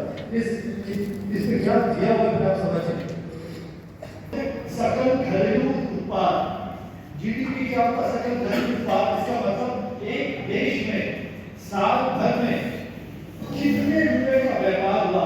अगर एग्रीकल्चर में प्रोडक्शन हुआ तो टोटल कितना एग्रीकल्चर मूल्य का प्रोडक्शन हुआ। अगर इंडस्ट्रियल प्रोडक्शन हुआ तो टोटल इंडस्ट्रियल कितना हुआ। अगर सर्विस सेक्टर हुआ तो टोटल कितने का व्यापार हुआ। तीनों एग्रीकल्चर, इंडस्ट्री, सर्विस सब जोड़ के एक देश में कितना बड़ा व्यापार हुआ, कितने रुपए का व्यापार हुआ, वो जीडीपी कहलाता है। तो कौन देश कितना बड़ा है, छोटा है, तो किससे पता चलता है? जीडीपी से पता चलता है कि जिस देश की जीडीपी ज्यादा बड़ी है, सकल घरेलू उत्पाद ज्यादा बड़ा है, मतलब वो बहुत बड़ा देश है, बहुत ज्यादा वहां पे इकोनॉमिक व्यापार हो रहा है। तो ये जीडीपी का इतिहास है पूरे विश्व में। ये आप देखेंगे, ये भारत, ये पहली ईस्वी से लेके 2003 ईस्वी तक है। अभी 2024 चल रहा है, ये 2007 का डेटा है। पहली ईस्वी से लेके 2003 ईस्वी तक। लेकिन स्केल में नहीं बना हुआ है। यहाँ से यहाँ तक 1700 साल है, यहाँ से यहाँ तक सिर्फ 300 साल है। तो स्केल में नहीं बना, यहाँ से यहाँ तक 1700 साल है। इसमें जो भारत का भाग है पूरे विश्व में, आप देखेंगे कि इस 2024 चल रहा है कि 2000 साल पहले ईस्वी तक 2000 साल खत्म हो गए। 2000 में से 1700 साल तक भारत का जीडीपी था, पूरे विश्व का जीडीपी का मिनिमम 23 से 24% था। 2000 में से 1700 साल तक एक देश पूरे विश्व की 1/4 इकोनॉमी को कंट्रोल कर रहा है। आपने बचपन में भी सुना होगा कि भारत सोने की चिड़िया कहलाता था। कभी सुना नहीं सुना? लेकिन कभी इतिहास की किताब में पढ़ा नहीं है, सिर्फ सुना है कि उदंती मानव के अभी पूछ ले, आप बोलते भारत सोने की चिड़िया कहलाता है। लेकिन कहाँ प्रूफ है? क्या प्रूफ है भारत सोने? भारत तो भूखे नंबर का देश है, थर्ड वर्ल्ड कंट्री है, कोई कुछ नहीं है यहाँ पे। भारत सोने की चिड़िया कैसे हो सकता है? ये उसका प्रूफ है कि 2000 में से 1700 साल तक भारत की जीडीपी पूरे विश्व की जीडीपी का मिनिमम 1/4, एक देश पूरे विश्व का 1/4 पूरा इकोनॉमिक्स को कंट्रोल कर रहा है। ये भारत का इतिहास है। तो हम लोग जब बचपन में सोचते थे कि भारत की सोने की चिड़िया कहलाता है, तो कहानी किंवदंती या बायोलॉजी नहीं है, वो फैक्ट है, वो सच है। वो एक्चुअली में भारत सोने की चिड़िया कहलाता था, ये उसका प्रूफ है। और इस स्टडी में जो किताब जो बनी है, economic history of the world, जिसके इकोनॉमिक्स से एडवर्स स्टडीज आपको कोई भी गूगल में स्मार्टफोन में चेक करें, सबको मिल जाएगा। ये ब्रिटिशर थे, इसमें पूरी रिपोर्ट में कोई इंडियन नहीं था। मैं बोलूं मैं राजा हूं तो समझेगा, ये कोई दूसरा बोलेगा मैं राजा हूं तो माना जाएगा ना। इस रिपोर्ट में कोई इंडियन नहीं था, कोई भारतीय नहीं था। डेवलप्ड कंट्रीज की रिपोर्ट निकाली, उसमें निकल के आया कि 2000 से 1700 साल तक भारत ने पूरे विश्व की इकोनॉमी में कंट्रोल किया है, राज किया है। इसीलिए भारत सोने की चिड़िया कहलाता था, इसीलिए भारत में इतने सारे आक्रमण हुए। तो ये जो भारत सोने की चिड़िया था 1700 साल तक, ये क्या इंडस्ट्रियल प्रोडक्शन था, ये क्या सर्विस सेक्टर था, पूरा एग्रीकल्चर था। चाहे सिल्क रूट हो, चाहे स्पाइसेस हो, मसाला कुछ भी हो, पूरा एग्रीकल्चर था। वो एग्रीकल्चर कहाँ है? कृषि पराशर कहाँ है? वृक्षारोपण कहाँ है? आज किसी भी कृषि विश्वविद्यालय में कहीं भी आईसीआर सिस्टम कहीं भी पढ़ाया जाता है। वृक्षारोपण बच्चों को मुझे टीचर प्रोफेसर को भी नहीं मालूम कि वृक्षारोपण नाम का कोई ग्रंथ था, कृषि पराशर नाम का कोई ग्रंथ था, जिसमें ऋषि मुनियों ने पूरा सिस्टम दिया।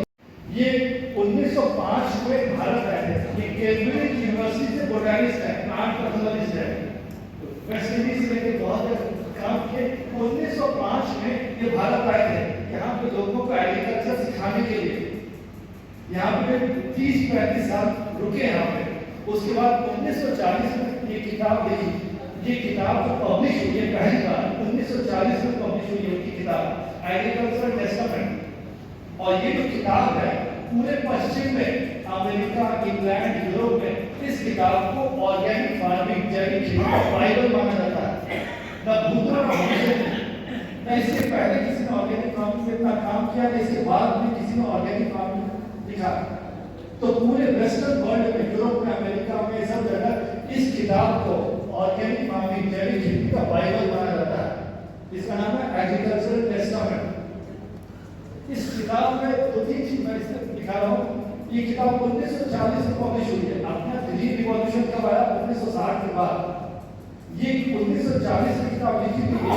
इस किताब की मैं दो तीन चीजें आपको बताना चाहूंगा।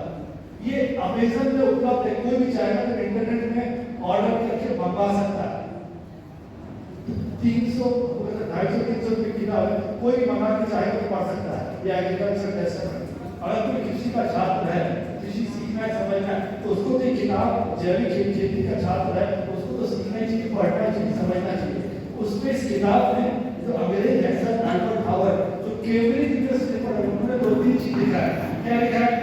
पहले तो उन्होंने एक चीज लिखा है कि यूरोप को, अमेरिका को, इंग्लैंड को भारत आके, जब वो आए थे 1905 में कृषि सिखाने के लिए, ये किताब लिखी 1940 में। इस किताब में लिखा है कि हम लोग तो समझते थे कि हम लोग एग्रीकल्चर में काफी एडवांस है, लेकिन भारत का जो एग्रीकल्चर है, कृषि है, हम लोग से बहुत आगे है, बहुत एडवांस है। यूरोपियन को, अमेरिकन को भारत में आके, चाइना में आके, साउथ ईस्ट एशिया में आके कृषि सीखना चाहिए कि खेती कैसे होती है। और हम लोग क्यों एडवांस है, वो भी इस किताब में लिखा हुआ है। क्यों एडवांस है हम लोग? देखिए, अब तो बंगाल का इलाका है, बंगाल में देखेंगे या कोस्टल आंध्र है, कर्नाटक है, तमिलनाडु है, केरल है, जो भी कोस्टल बेल्ट है, वहां पे खरीफ में धान होता है। धान तो पूरे इंडिया में होता है खरीफ में, वहां पे रबी में भी धान होता है, और गर्मा में, ज़ैद के महीने में गर्मा में भी धान होता है। साल में 3 बार धान निकालते हैं। और हमारे भारत में धान कब से हो रहा है? कम से कम 3 से 4 हजार सालों से हो रहा है धान।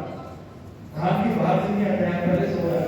तो ये डॉक्यूमेंट्री एविडेंस हम लोग के पास पहले से, कि भारत में इस किताब में दिया हुआ है कि भारत सारे एरिया में धान कम से कम 3 से 4 हजार सालों से हो रहा है। और बंगाल है, आंध्र है, कर्नाटक है, केरल, जो भी कोस्टल बेल्ट है, साल में 3 बार एक ही जमीन से धान की खेती करते हैं, और आज तक जमीन बंजर नहीं हुआ। और मैं पूछता हूँ, अभी हमने 40 साल में जमीन बंजर कर दी, जमीन की ताकत खत्म हो रही।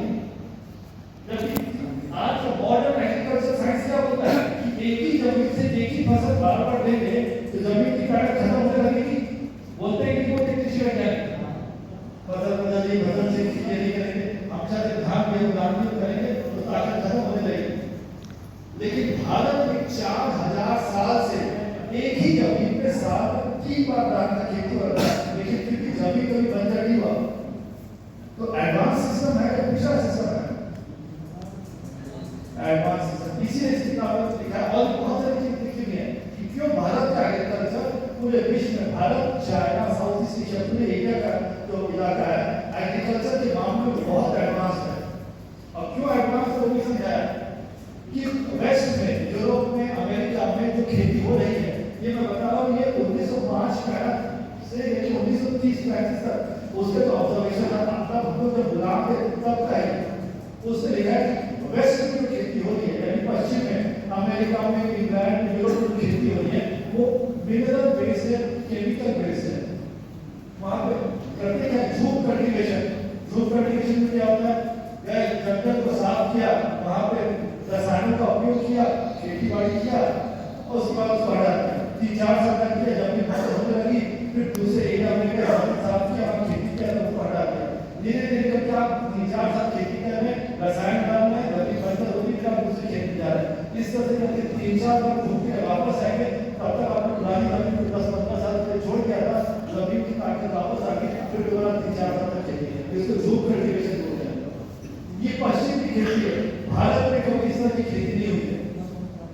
भारत में हमेशा हमेशा जो खेती रही है वो जानवरों पे आधारित रही है। हमेशा गाय, भैंस, गोबर, गौमूत्र से खेती रही है।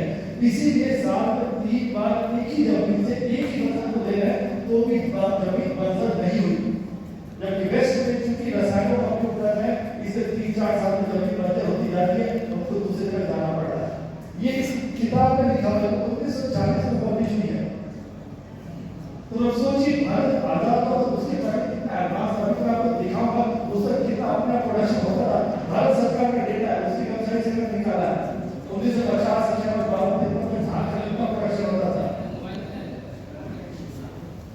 आपके भारत में एडवांस है, लेकिन इतना एडवांस होने के बाद भी 1960 में जब पहला यूनिवर्सिटी बनी तो वेस्ट से यूनिवर्सिटी ऑफ इलिनॉइस वहाँ के साइंटिस्ट आए अमेरिका से, उन्होंने हमारे कृषि विश्वविद्यालय का सिलेबस बनाया और आज तक अभी भी सब जगह सभी कृषि विश्वविद्यालय में वही यूरिया डीएपी पेस्टिसाइड हो रहा है। आपको तो जमीन पिताजी दादा परदादा से खेती हो रहा है, तो जमीन धीरे धीरे और उपजाऊ हो रहा है, बंजर हो रहा है, उपजाऊ हो रहा है, जमीन की आवश्यकता तो बढ़ रहा है। तो भी मन था किसानों के साथ काम करने का, हमने कहा ठीक है, किसान लोग दिल्ली में बैठ के मार्केटिंग में बैठ लाएंगे तो आप एक कंपनी बनाएंगे और आपको हम किसानों के ग्रुप के साथ जोड़ते हैं, ठीक है, आप भी पैसा कमाएंगे, किसान भी पैसा कमाएंगे। तो ये बस सोचिए कि पांचों मिली आप अंगूठा सारा काम कर लेगा। अंगूठे का भी एक अपना रोल है, दर्जी का, कनिष्ठा का, सबका अपना अपना रोल है, सबको साथ लेके चलना है, सब लोग पैसा कमाएंगे। तो इसीलिए उनका स्टार्टअप बना, उनको हमने किसानों के समूह के साथ किया। इसका जितना मतलब पैकेजिंग लेके गए, मैडम है पैकेजिंग करा के दिल्ली के सब जगह पे करा। जैसे आप पटना में सब देखते होंगे, ये बिग बाजार है या रिलायंस रिटेल स्टोर है, शॉपिंग मार्ट है, बड़ा बड़ा सब है। दिल्ली में मॉडर्न बाजार है, 45 की अलग अलग सब स्टोर सब है, वहाँ पे सब किसानों का प्रोडक्ट आ रहा है और अच्छे रेट में बिक रहा है। किसानों को अगर धान मिल जाए 40 रुपए, या मान लो चावल ही प्रोडक्शन के लिए चावल मिल जाए 100 रुपए, नॉन बासमती, बासमती का एक्स्ट्रा रेट मिलता है, नॉन बासमती नॉर्मल चावल को डाल चाहता हूँ तो मिल जाए तो बहुत कम है क्या, और वो भी ऐसी पद्धति से कि जमीन बंजर नहीं हो रही है। नॉर्मल आप यूरिया डीएपी डालेंगे तो जमीन की ताकत खत्म हो रही है, लेकिन गोबर गौमूत्र से कैसे करें? किसी दो गाय के गोबर गौमूत्र से 3 से 4 एकड़ तक की पूरी खेती कर ले। तो कोई भी चीज करने से पहले तो समझना जरूरी होता है। आपने सुना होगा किसी ने मिनट्स कुछ लगाया क्या? नहीं लगाया। सोचिए पूरा 1 साल बीत गया, इतना मिनट्स का हंगामा, भारत पूरे विश्व में मिलेट्स बेच रहा है। ये भारत की धरोहर है, पूरे विश्व में मिलेट्स से मोटे अनाज, मड़ुआ, ज्वार, बाजरा, रागी सब मोटे अनाज है। अभी आपको देखो इसमें कितने पौष्टिक तत्व है, सुपर फूड कहलाता है। इतने पौष्टिक तत्व है जो आपके धान के नहीं मिलेंगे। तो अब पहले जमाने में किसानों को सब मूल्य नहीं मिलता था, कोई नहीं लगाता था, सब लगाना छोड़ दिए। अभी भारत में सब एक्सपोर्ट कर रहा है और हम लोग के साथ प्रॉब्लम क्या है कि सब सारा काम आंध्रा वाले के साथ ले जा रहे हैं, महाराष्ट्र वाले ले जा रहे हैं, एमपी वाले ले जा रहे हैं, हमको आईडिया की जानकारी नहीं है। तो भारत 1 साल तक पूरे अभी तो शुरुआत हुई है, विश्व में सब जगह मिलेट्स में मेजॉरिटी है, भारत में प्रोडक्शन होता है और भी विश्व में देशों में होता है, लेकिन सुपर फूड में सबसे ज्यादा प्रोडक्शन इंडिया में होता है। तो मोदी जी ने पूरा इतना यूएनओ में जाके इतना हंगामा बजाया कि मिलेट्स सुपर फूड है, सब लोगों को इतना ताकत कमी होगी, हमारा भारत मिलेट्स खाएंगे, मोटे अनाज खाएंगे तो सारी ताकत वापस आएगी। अभी पूरा विश्व में यूनाइटेड नेशंस ने 1 साल तक पूरा मिलेट ईयर घोषित किया है। अभी मिलेट अभी वर्षा खरीफ में करेगा सब। इस बार आप चाहेंगे जिसको मिलेट्स का बीज मिल जाएगा आपको, लेकिन ध्यान रखिएगा हाइब्रिड बीज नहीं लगाना। अब हाइब्रिड बहुत बड़ा प्रश्न है कि ज्यादातर लोग हाइब्रिड ही लगा रहे हैं। आपका गोल तो हाइब्रिड नहीं लगाता, अपने सर आपको हाइब्रिड लगा के कैसे करेंगे? तो हम लोग नॉर्मली करते क्या, कभी भी किसानों के समूह के साथ कहीं भी काम करते हैं तो सबसे पहले बोलते हैं अगर मान के आप 1 एकड़ होना है अपने घर में खाने के लिए, आप धान गेहूं से खाएंगे बहुत ज्यादा ताकत नहीं मिल रही है, ऐसे नहीं करेंगे हाइब्रिड आ गई, अब शरीर को पोषक तत्व नहीं मिल रहा है। लेकिन अगर मिलेट्स को लगाएंगे अपने घर में खाने के लिए भी और बेचने के लिए बहुत अच्छा मार्केट। मिलेट्स क्या होता है बताइए तो? मक्का नहीं रहता, ज्वार मड़ुआ हो गया, जौ हो गया, यही सब होता है। जितने भी मोटा अनाज उनको बढ़िया उसका पैदावार कुछ बहुत कम करते हैं। यहाँ है ये नहीं, पूर्व में होता था।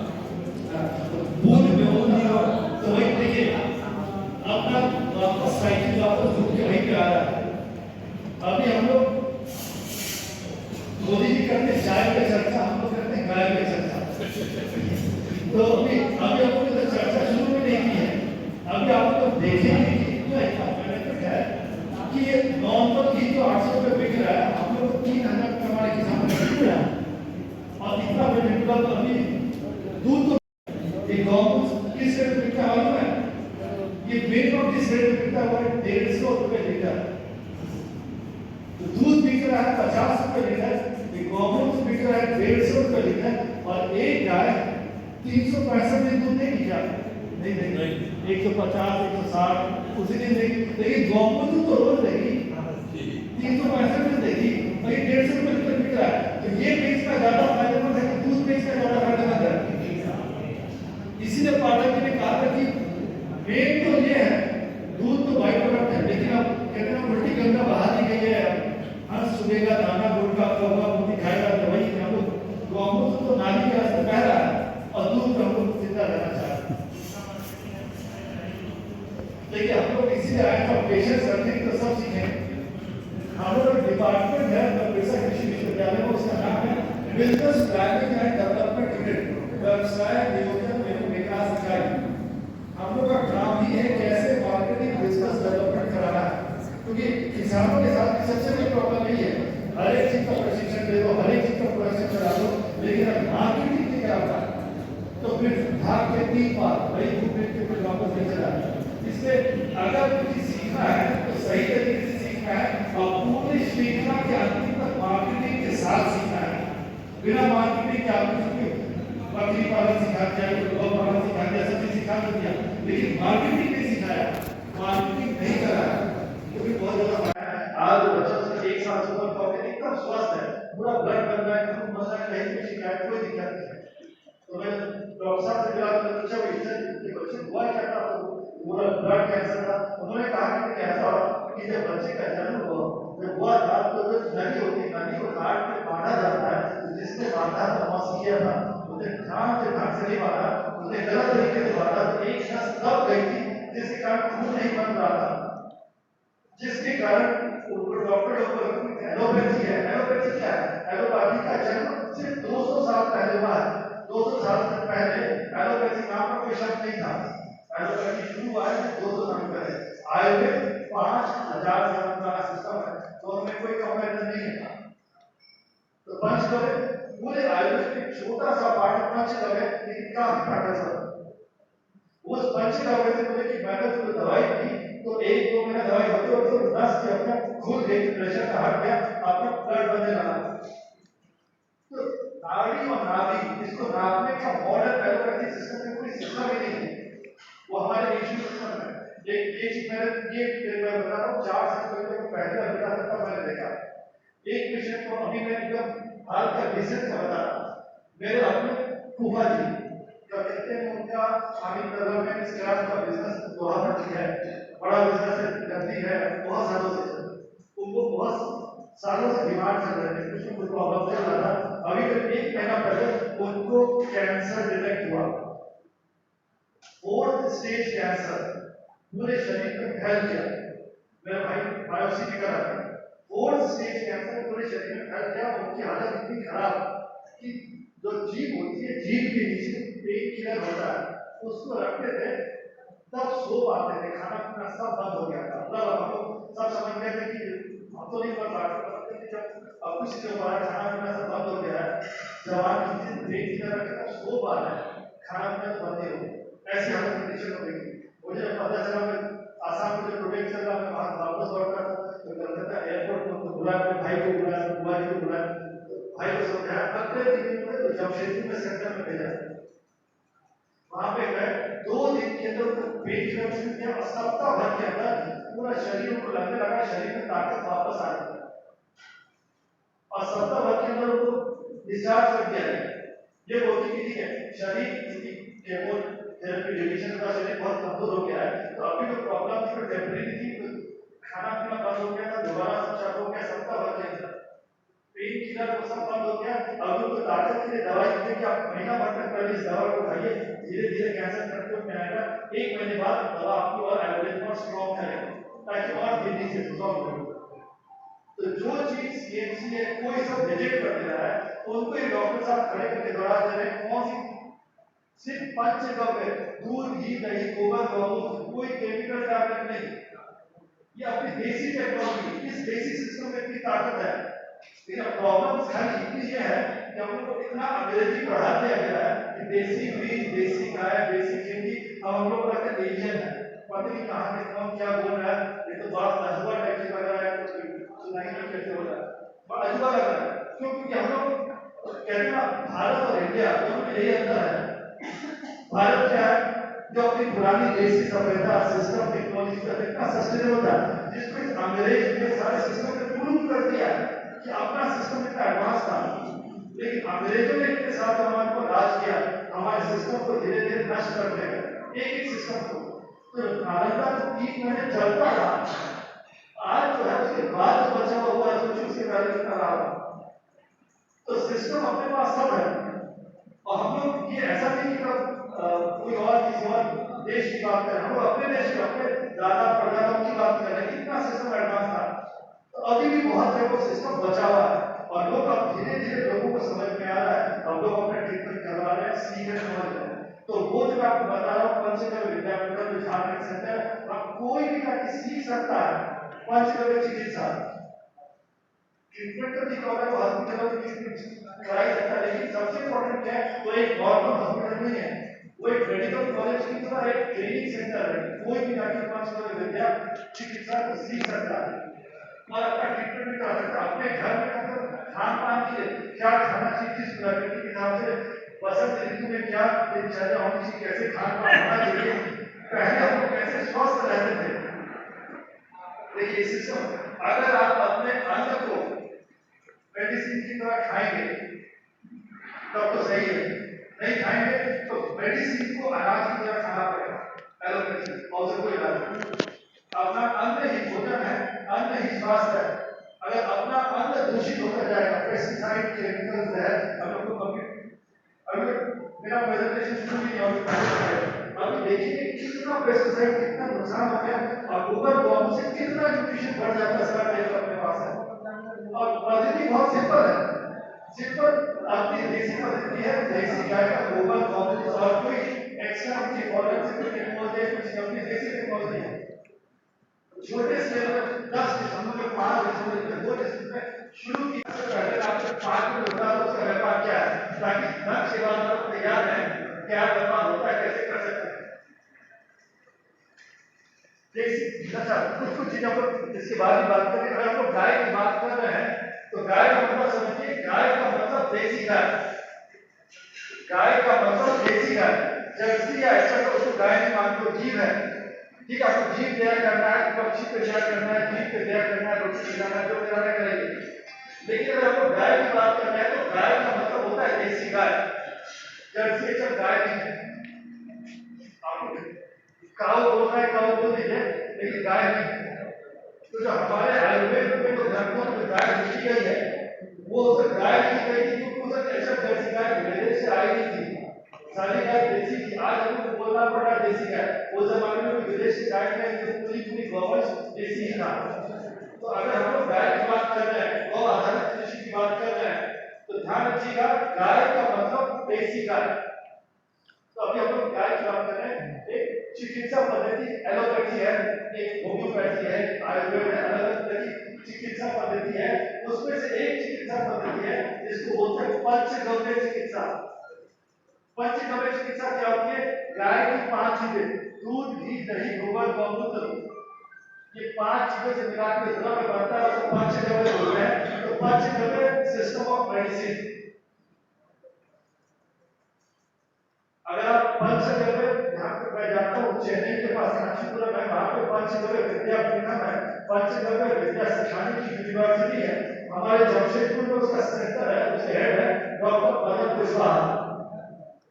वो सिस्टम को हेड करने में लंच से पहले से आपको बता रहा हूँ कि आपको लंच के दौरान आपको सोचेंगे क्या हो सकता है। ये जो हम लोग जो दूध बेचते 50 रुपए लीटर, और ये सिंपल गौमूत्र है, ये बिकता है 150 रुपए लीटर। और अब पंचगव्य चिकित्सा सीखिए, तो ये है पंचगव्य की दवा, गौमूत्र के बेस पे एक जड़ी बूटी मिक्स है, ये 15 ml बिकती है 200 रुपए। ये पंचगव्य चिकित्सा की मेडिसिन है, 15 ml बिकती है 200 रुपए की। यानी गौमूत्र बिक रहा है 10,000 रुपए लीटर। इससे बड़ा व्यवसाय हो सकता है? गौमूत्र है 10,000 रुपए लीटर। अभी थोड़ा सा पेशेंस रखिए, थोड़ा सब्र रखिए। अभी तो सिस्टम ऑफ मेडिसिन मैं क्यों बता रहा हूँ आप समझिए। मैं आपको इसलिए नहीं बता रहा हूँ कि आप लोग फर्जी दौरे में जाके अपना ट्रीटमेंट कराएं। मैं इसलिए बोल रहा हूँ कि आप में से कोई भी अगर चाहेगा वो जाके सीख सकता है और अपने पंचगव्य वैद्य बन सकता है। क्यों नहीं बन सकता? आप ही 3-4 साल प्रैक्टिस करना पड़ेगा। किसी अच्छे वैद्य के अंदर में प्रैक्टिस करेंगे, या आपको कोई डॉक्टर है या कोई और है जिसको आप चाहते हैं आगे इस लाइन में आगे तो सिखा सकते हैं। मैं आपको बताता हूँ पंचगव्य में क्या हो सकता है जो बाकी सिस्टम में नहीं है। आपने दिल्ली में एम्स का नाम सुना है? वो अपने केवल टाटा मेमोरियल हॉस्पिटल है, कैंसर का सबसे बड़ा हॉस्पिटल, नाम सुना है? एक बेंगलोर में भी सीएमसी बेंगलोर है, नाम सुना है? ये तीनों अपने आप में भारत में सबसे अग्रणी हॉस्पिटल है। इसके ऊपर सीएमसी का जो प्रोजेक्ट करता है कोई नहीं करेगा। और डीएमएच बॉम्बे में है, जो प्रोजेक्ट कर दिया कोई नहीं कर पाएगा। एम्स में जिस जगह मना कर दिया काम नहीं हो सकता है तो कोई हॉस्पिटल कोई डॉक्टर नहीं कर पाएगा। ये जो डॉक्टर मदन कुशवाहा है जो 10 साल से पंचगव्य चिकित्सक है, ये सिर्फ ऐसे ही पेशेंट का डील करते हैं जिनको सीएमसी बेंगलोर रिजेक्ट कर दिया है, जिनको डीएमएच बॉम्बे रिजेक्ट कर दिया है, जिसको एम्स ने रिजेक्ट कर दिया है। ऐसे पेशेंट को खड़ा करके दौड़ा देते हैं। मैं सिर्फ 2-3 उदाहरण दे रहा हूँ जो मैंने अपने खुद उनके आंखों में उनके सेंटर में देखा है। अगर वो मदद करने की इस तरह से बड़ा हॉस्पिटल को बना सके। मैं 3-3.5 साल में पहली बार गया था क्या, मैं देखा कि वहां पे एक 25-30 साल का युवक होगा, वो भी बाहर बैठा हुआ। मैं तब तक डॉक्टर साहब और किसी को देख रहे थे, मैंने उससे पूछा कि भाई आपको क्या प्रॉब्लम है, आप क्या ध्यान है? तो वो बताता है कि सर, वो बताता अपनी कहानी कि सर मुझे कुछ नहीं दिखाना, मैं 7 month पहले आया था। वो बोला मैं 7 month पहले आया था, अपने 1.25 महीने के बच्चे को लेके आया था। उसका बच्चा हुआ था, जमशेदपुर में डीएमएच में लिखा है, उन्होंने कहा इसको ब्लड कैंसर है, इसका खून नहीं बन रहा है, इसको सीएमसी बेंगलोर लेके जाइए, इसका केमोथेरेपी होगा, रेडिएशन होगा, हम लोग कुछ नहीं कर सकते, आप लेके चले। तो बहुत बड़ा पैसा भी नहीं था, लेकिन पढ़ता क्या नहीं करता, जितना सामर्थ्य था अपने बच्चे के लिए तो करेगा ही करेगा। 1.25 महीने का बच्चा था। तो जब अपने गांव से जमशेदपुर आया था ट्रेन पकड़ने के लिए, तो 6 घंटा पहले आ गया था। तो डॉक्टर साहब को जानता था कि फोन आया, बात हुआ तो डॉक्टर साहब बोले कि उसको कहीं भी जाने की जरूरत नहीं है, तो मेरे नेचुरोपैथी का सेंटर तो मेरे सेंटर में लेके हॉस्पिटल में लेके उस 1.25 महीने के बच्चे को कटोरी में दूध में 5 दवा मिलाई गई, रुई की बर्फी होती है, उसको डुबो के उस बच्चे को दवाई दी गई। तो उसके बाद उसको बोले कि 2-3 महीने देगा, उसकी दवाई चलेगी। 3 महीने है और खेती ये अमृत जल और अमृत मिट्टी से करते हैं। इनका जो धान ये हल्दी हुआ था, केवीके के साइंटिस्ट सर हैं, इन्होंने भी जाकर के देखा, इतना बड़ा हल्दी का पौधा था और उस पौधे के पत्तों पर एक भी दाग नहीं था। आप माइक दे दीजिए। अभी हम लोगों ने इसमें 1 लीटर गौमूत्र, 1 kg गुड़ और 50 ग्राम गुड़ से अमृत जल तैयार करेंगे, जिसमें 10 लीटर पानी डालेंगे। तो अभी हम लोग 50 ग्राम गुड़ और पानी का घोल तैयार कर रहे हैं, जिससे कि गुड़ पूरे अच्छे तरीके से मिल जाए। इस भरोसे नहीं छोड़ना है कि गुड़ अपने आप घुल जाएगा, गुड़ को घोलना है, क्योंकि उसका टाइम बहुत कम है, 3 दिन में ही उसको रिएक्ट करना है। गोबर और गौमूत्र को रिएक्ट कराता है ये गुड़।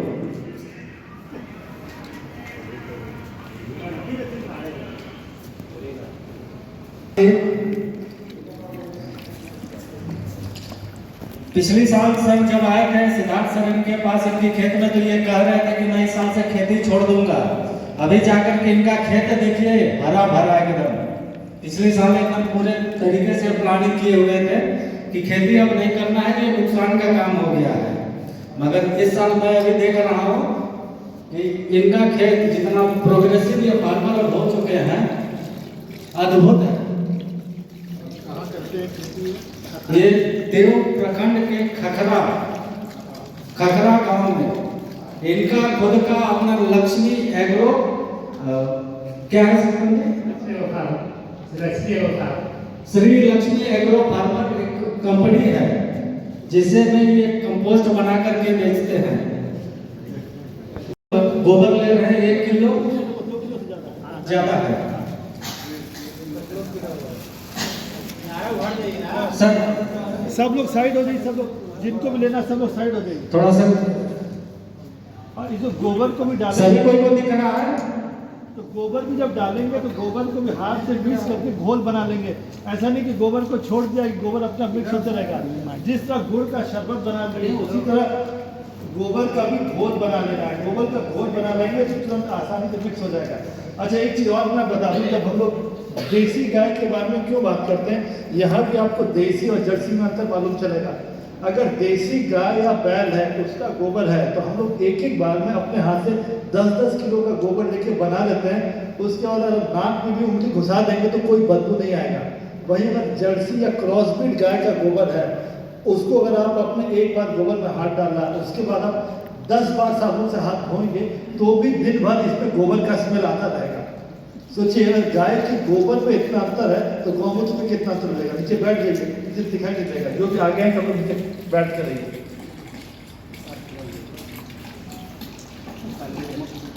नहीं बताऊँगा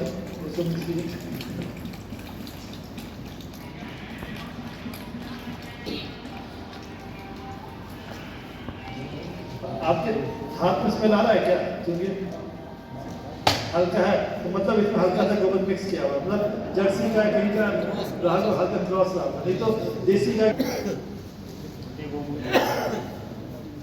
अभी हम लोग इसमें 1 लीटर गौमूत्र मिला रहे हैं।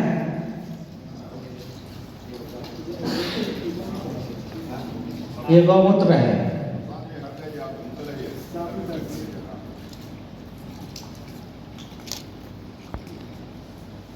एक पेड़ 2 पेड़ में पूरा खेत का फसल बस तुरंत ये बना। इसमें ये भी नहीं कि 10 गुना पानी मिलाने के बाद भी वो डाला था सर। देखिए, आपका ये बन के तैयार हो गया। बनाने में कोई दिक्कत नहीं हुआ। 1 किलो गोबर, 1 लीटर गौमूत्र, 50 ग्राम गुड़ और 10 लीटर पानी। इसको 3 दिन तक रखना है। बस दिन में ध्यान रखना, दिन में 2 बार या 3 बार घड़ी की सीधी दिशा में 10 बार या 12 बार ऐसे, अब 10 बार 12 बार ऐसे इसको चला देना। इसको चलाने का पर्पस क्या है कि इसमें अंदर हवा मिलनी चाहिए। चलाने का पर्पस क्या है? हवा मिलनी चाहिए। हवा जितनी मिलेगी उतने बढ़िया काम करेगा। देखिए, जो सूक्ष्म जीवाणु होते हैं 2 तरह के होते हैं। एक होते हैं जो ऑक्सीजन की उपस्थिति में प्रजनन करते हैं, अपना पॉपुलेशन बढ़ाते हैं।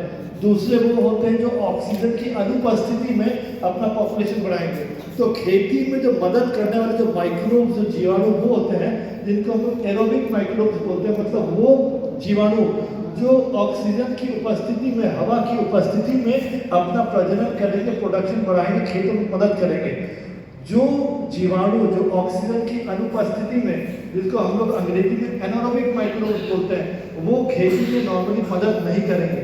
तो हमको कहीं भी कोई भी चीज़ करना है ऑक्सीजन के साथ करना है, ऑक्सीजन को मिला के। तो इसको चलाया भी इसलिए जाता है कि अगर इसको छोड़ देंगे तो होगा क्या, ऊपर में तो ऑक्सीजन मिल रहा है, तो ऊपर में तो ऑक्सीजन वाले बैक्टीरिया पनपेंगे, लेकिन नीचे में ऑक्सीजन बहुत धीरे धीरे कम होते जा रहा है। तो नीचे में एनारोबिक माइक्रोब से वो पनपने लगेंगे। लेकिन हम लोग दिन में 2 बार या 3 बार चला देंगे तो नीचे से ऊपर तक पूरा ऑक्सीजन हवा मिल जाएगी।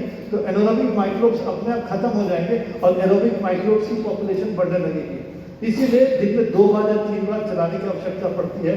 और नॉर्मली बहुत सारे से कृषि वैज्ञानिक या सरकारी तंत्र में लोग आएंगे, बोलेंगे इसमें बेसन पाउडर भी डालिए या दलहन पाउडर भी डालिए।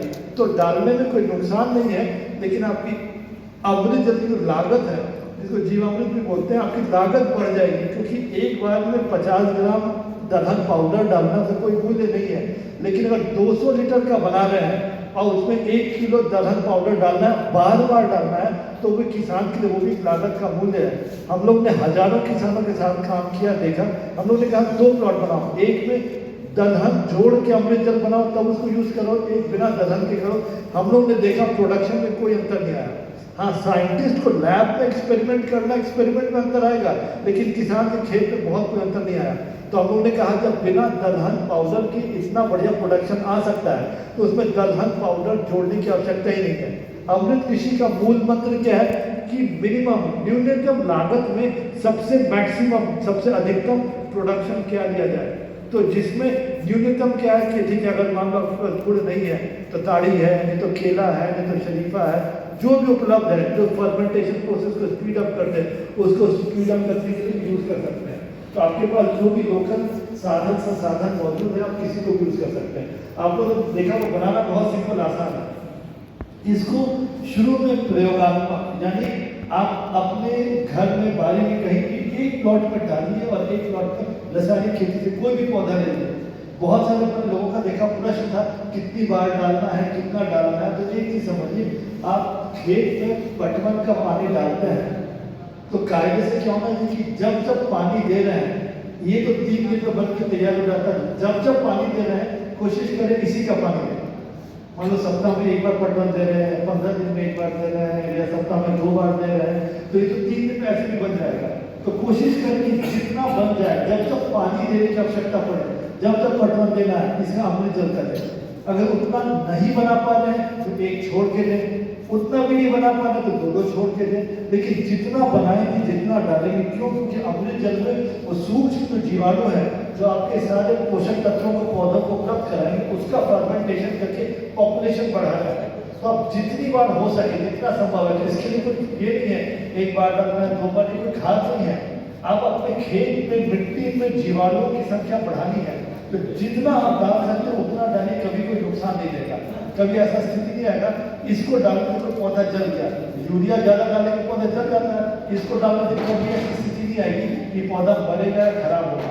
क्यों? क्योंकि इसके अंदर कोई रसायन है ही नहीं, इसके अंदर सिर्फ सूक्ष्म जीवाणु है जो आपके खेती में प्रोडक्शन मदद करेंगे। तो बहुत से लोगों का प्रश्न है कि कितनी बार डालना है, तो किसी कोई मापदंड नहीं कि 1 बार 2 बार, जितनी बार संभव हो, जब तक पटवन का पानी देना है उतनी बार इसको डालें, क्योंकि कोई नुकसान नहीं। और किसी कोई प्रश्न? ठीक है, तो इसको सर एक बार बना लिया जाए, हम महीनों दिन तक सर नहीं, देखिए होता क्या है कि इसके अंदर इसकी ताकत की समय सीमा है। एक बार जब बना लेंगे तो 7 दिन से 10 दिन के अंदर इसको इस्तेमाल कर लेना है। नहीं करेंगे तो इसकी ताकत घटने लगेगी, क्योंकि जीवाणु को भोजन तो चाहिए। तब जब भोजन इसके अंदर जो गोबर गौमूत्र जो शुरू में था, जब खत्म होने लगा तो क्या करेंगे, एक दूसरे को खाएंगे, तो क्या होगा, धीरे धीरे जीवाणुओं की संख्या घटेगी। तो जहाँ जीवाणुओं की संख्या घटेगी तो ताकत घटने लगेगी। तो सबसे बढ़िया स्थिति क्या है कि 3 दिन में बन के तैयार हो गया, 3 दिन के बाद सप्ताह भर के अंदर इसको इस्तेमाल कर लें। कुछ नहीं भी हो तो खेत में ऐसे ही डाल दीजिए, रखने से कोई फायदा नहीं है। बनाइए, बना के डाल दीजिए, फिर दोबारा बनाइए, बना के डाल दीजिए।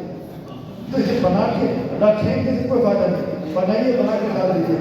छोटे में तो लोग दिखा के हम लोग के पास आएंगे, वहाँ किसानों के पास जाएंगे, तो लोग खेत में 200 लीटर के ड्रम में बनाते हैं, उसको बना कर डालते रहते हैं। तो इससे अच्छा एक चीज़ और, खेत में क्या होता है कि खेत तो सब तक खुला रहता है, तो खेत पूरा ड्रम रखेंगे तो ड्रम तो लोग चोरी करके ले जाएंगे ना सर, चोरी को निकाले, वो मुफ्त रहेगा, गोबर रहेगा, तो नहीं चोरी करेगा। क्यों?